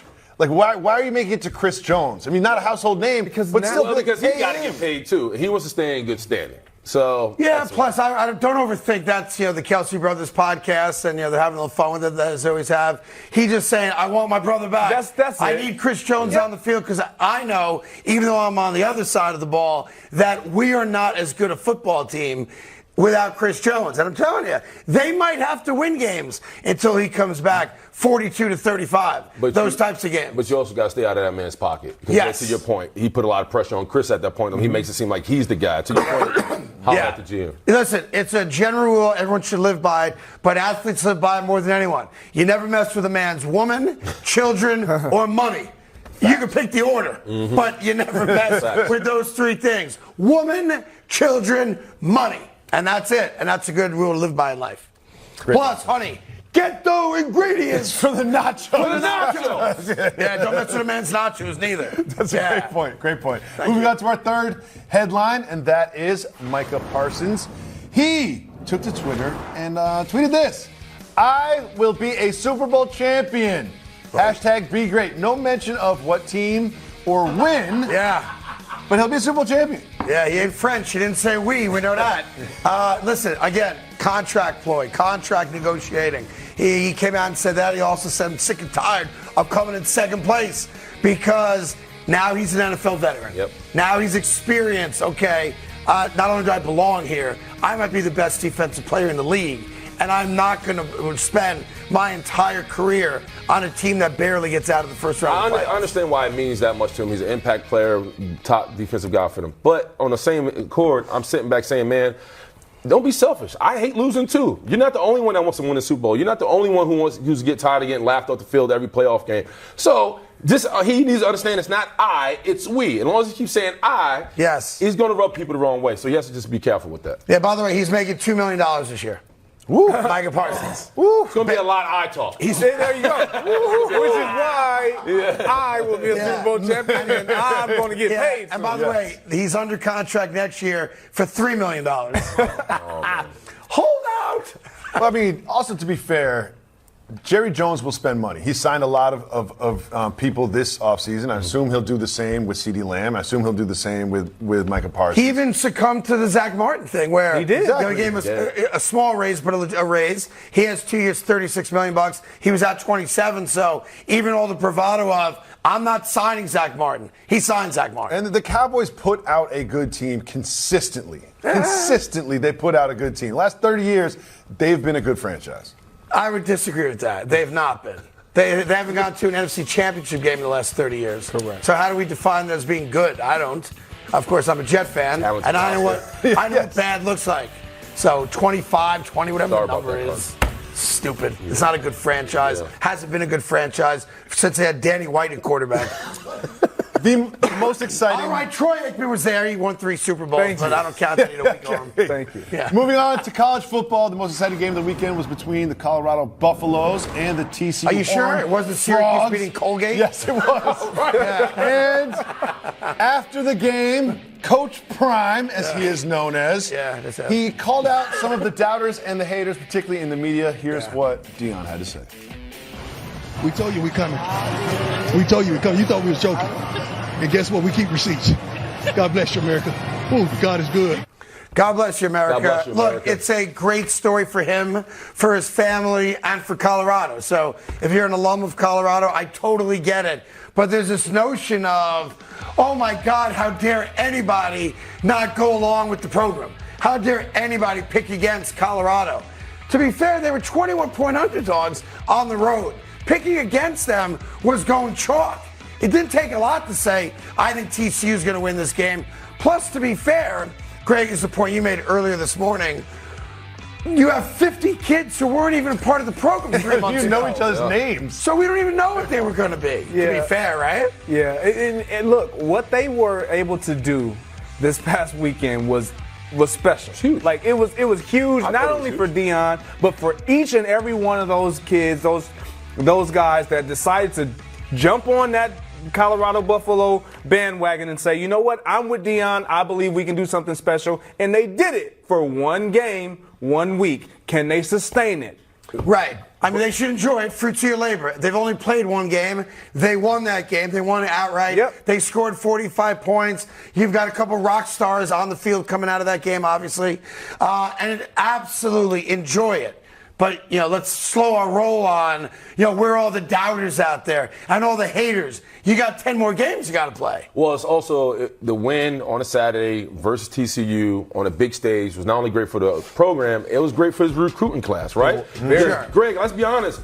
These kids want to play with the hot kids, right? If you see your coach wearing the shades, you got gold chains on your kids. Indeed. Everybody got flashy new uniforms. You're like, hey, I want to go play with the cool kids. But you gotta be able to win big games on an opener like that. Yep. So that when everybody that wants to be a Buffalo now say that's the reason. Right, And the transfer portal allows you to rebuild overnight. Yes. So if they keep winning games, there are kids who are great players with other teams that have no chance of winning national championships or conference titles who are now going to say, I like what he's doing over there. I want to be a part of that. Yep. And that can lead to long-term success. Absolutely. And the one thing that he does better than any coach in college football or any coach that's coaching, period, is market his players. Yeah. And himself. And himself. But that's a part of it. Yeah. Like, he's such a brand himself. He's going to attract other guys, young men, that obviously everything is about your personal brand right now. And with him putting their Twitter handles or their X handles and He's talking Heisman after the first game. Like, everybody he's talking Heisman. Everybody wants a coach like that. And again, to that point, Travis Hunter playing 129 snaps, how sustainable is that? I'm not sure. But to have a coach that has done it before, I'm sure he's going to put him in the best situation, and maybe he'll get that hot tub on the plane because he's going to need it. Hot tub and cold tub. But on top, allowing a two-way player to be a two-way player. Yes. Yep. How many times have you recruited like, man, I want to play defense, but I also want to play this? The coach is like, no, you're going to stay here. Deion was like, you can do whatever you want. Another recruiting point. It's going to make you come. If you're special. And Hunter's clearly special. I know it's too early for Heisman talk, but the two guys right now are in the Heisman conversation are Caleb Williams and Travis Hunter. Hunter, he had an interception, he had a touchdown, had 11 catches, over 100 yards, and Shadur Sanders as well threw for over 500 yards. If I wanted to see if they were for real and watch them against Nebraska, what network would I watch them on? Fox! That's right. Find out on Saturday at noon. I think we call it Big Noon Saturday. We do. I'm all over that one, too. Home opener for Colorado, and Nebraska's going to pull the upset. Why would you say that? Why are you looking at me? Why would you Why say are you looking at me cross-eyed like that? Because it's dumb. Huh? The Nebraska's not winning. Okay. We'll see. Just trust. Remember, I don't bet it. I got sides. Yes. Source subject. Words matter. I promise. First day, Willie. Apologize. Very good. Yeah, I called him Cody. Tell him to be bad. Addiction. Yeah, it's fine. No big deal. It's all good. Craig, say something. Can you show the picture of Craig looking like a pencil again? Oh my goodness! Do not pull that up. Don't worry. It's coming up for like it to spike it. Coming up after the break, Dak Prescott finally spoke about how he recognizes that they have put a lot of playmakers around him, and it's time for him to show up, show out, or get out. Next on FS1.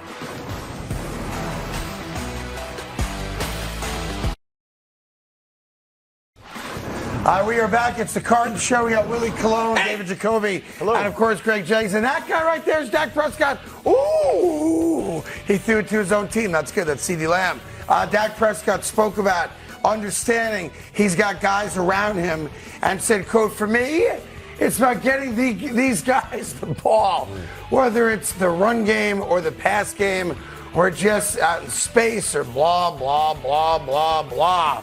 Well, getting the running backs the ball is pretty easy. Just hand it to them, right? Yeah. But it's almost like, look, in a weird way, I feel bad for Dak Prescott. Oh!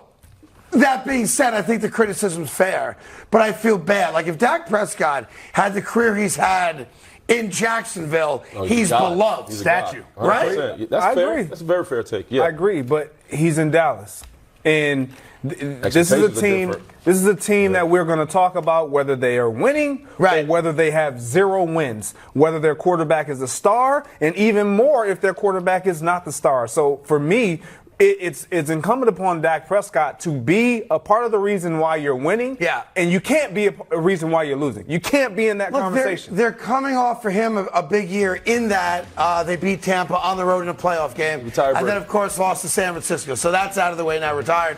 Tom Brady, exactly right. If you want to believe that, sure. Go right ahead. Go right ahead. He retired. But, you know, to be fair, who's the last Dallas Cowboy quarterback that did better? Right? The answer's Troy Aikman. Yeah. Like, no joke. Wow. All the quarterbacks that have played there, none of them have had any legitimate postseason success.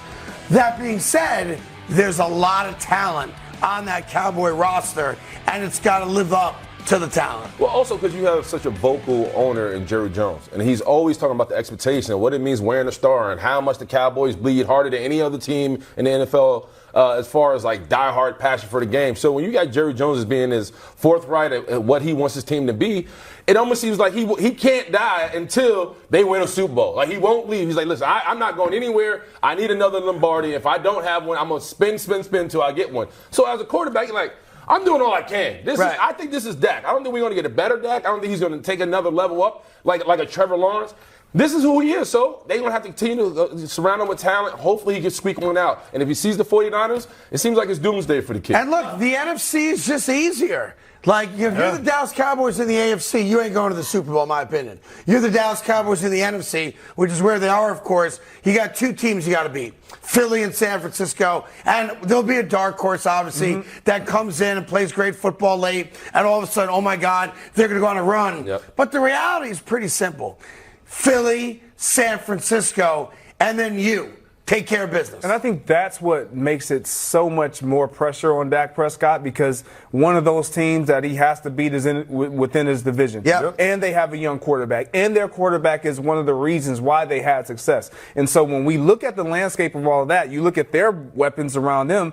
Who has the better weapons? Does Dak Prescott have better weapons, or does he not? Because when you look at these guys, CeeDee Lamb, Brandon Cooks, Michael Gallup, and just to talk about the receivers, you got one guy that's really elite. Brandon Cooks has been consistent pretty much his entire career every time he's healthy. Michael Gallup, who had a year coming off of ACL. Sure, yep. You expect him to have a down year last year. This year, can he get back to what they were hoping he would be?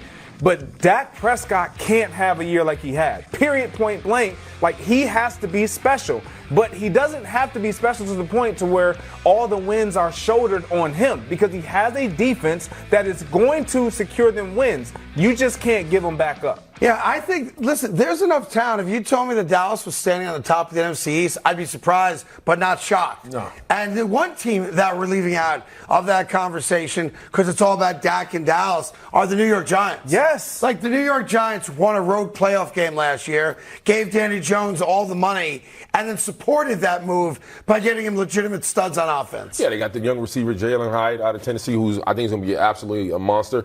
I think the biggest win is bringing Saquon back in the building because he's the stability in that locker room. You know he's a great guy for the culture. You know he's a big part of that offense. The Giants' offense doesn't exist without Saquon. But also Brian Dable. Just having him, what he did in Buffalo with Josh Allen and what he did last year with Daniel Jones, completely different style of quarterback. Like, he is so important to that team, and he does threaten the Cowboys and Dak Prescott, along with the Eagles in that division. And Jerry Jones came out earlier and said, we need Dak to do less before the snap and less to do after the snap. Now Dak himself is saying, I just need to get the ball in these guys' hands so they can make plays. I think you're going to see Dak run the ball a lot more this year, too, because he can't throw that 15-yard out pass confidently. Yep. So instead of throwing it, go get 5 yards with your legs and come back for 2nd and 5. You guys all left that Darren Waller, too, with the New York Giants, who's an unstoppable beast right now, at least in the preseason. I didn't speak on the Giants because we all know how I feel about Deion Jones. Yes.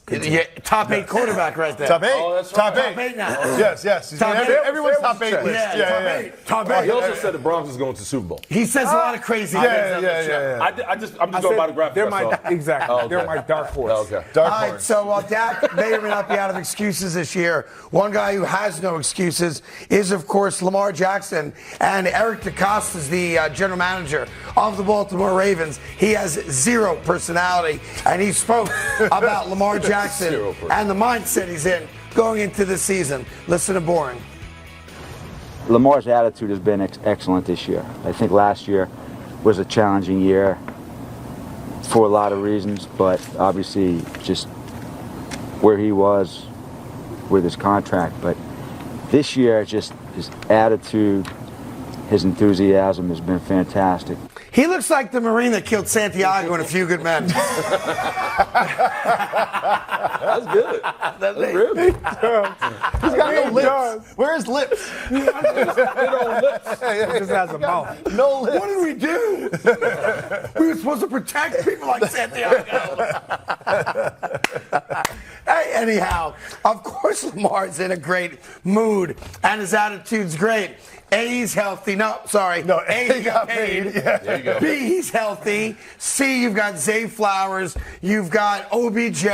You've got Mark Andrews, who nobody talks about. You've got an above-average defense. Got Todd Monken. Right. You've got a new Dobbins, offensive Bateman. coordinator. You got 7 deep on the wide receiving core. Like, I would be thrilled. I just don't have that.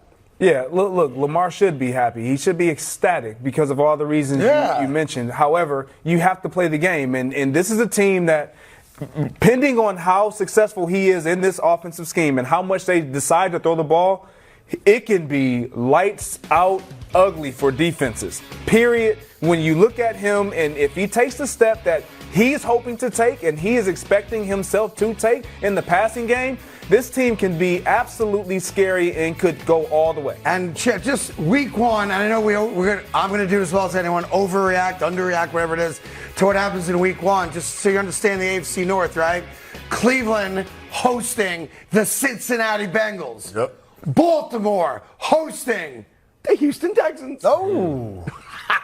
Yeah, for me, when I think about Lamar Jackson, I just think about a quarterback that needs to catch up with the rest of the young talent in this league. When you talk about him winning a Super Bowl, this is a guy who said on his draft day, hey, I'm going to bring a Super Bowl there. Trust me, I'm going to get it done. Well, we haven't seen it, right? And on top of that, when you talk about who can possibly win a Super Bowl, people don't really throw Lamar Jackson's name out there. You talk about the Joe Burrows, you talk about the Josh Allen, you talk about the Aaron Rodgers. You can name 6 other quarterbacks besides Lamar Jackson possibly winning a Super Bowl this year.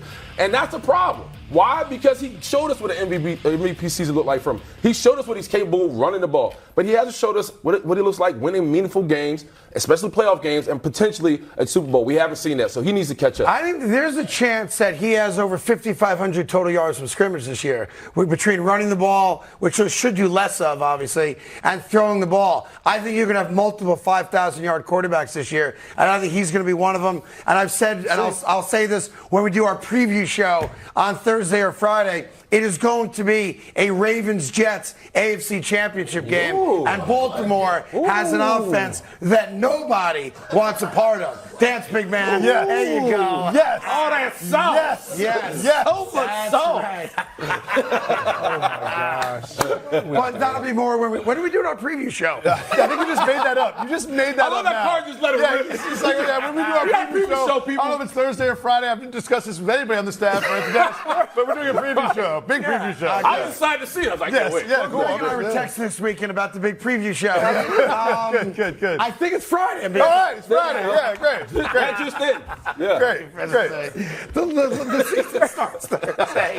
Our preview show is the next Friday. Yeah, well, next Friday. After week 1, we'll do a preview show. After week 1. I think the preview show's got to be Thursday. Great. You can tell how much thought and planning we put into this. Before we get out of here, I appreciate you joining us here on Labor Day. Like it or spike it quickly. Aaron Rodgers and Randall Cobb and CJ Uzama from the Jets checking out a little culture in Queens, New York with the U.S. Open. Like it or spike it. I like it. Little team bonding, getting the guys together for some tennis. Absolutely like it. Got to have this type of stuff going on when you're a New York Jet. All right, let me go to our number 2, Jason Tatum, trying to become a 2-sport athlete with a little golf swing. Oh, pretty good. By the way, I like it. I like it. That was a solid fast. Can we be done with bucket a solid hats? golf swing. Can we just be done with bucket hats? I've had enough of the bucket hats. Nope. I think we're done with those. Nope. Jacoby, I'm with you. I'm done with those. Too many bucket Too many hats. grown men in their 40s rocking bucket hats. Thank you very much. Cut it out. He's not 40. I'm So just rock saying. the bucket hat, and I like And it. the final one I think here is I don't know if he did this for Halloween or just he was a different guy when he was younger, but Greg Jennings dressed up like a pencil.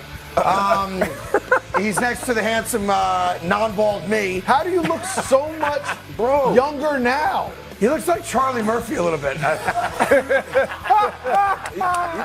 You look like a father of 3. You're 15. Really? Come to Principal Jennings' office. Yeah. Anyhow, thank you so much for joining us. Willie and Greg are here all week long with me and Jacoby. Coming up next, Undisputed. We'll see you tomorrow morning. Have a great day.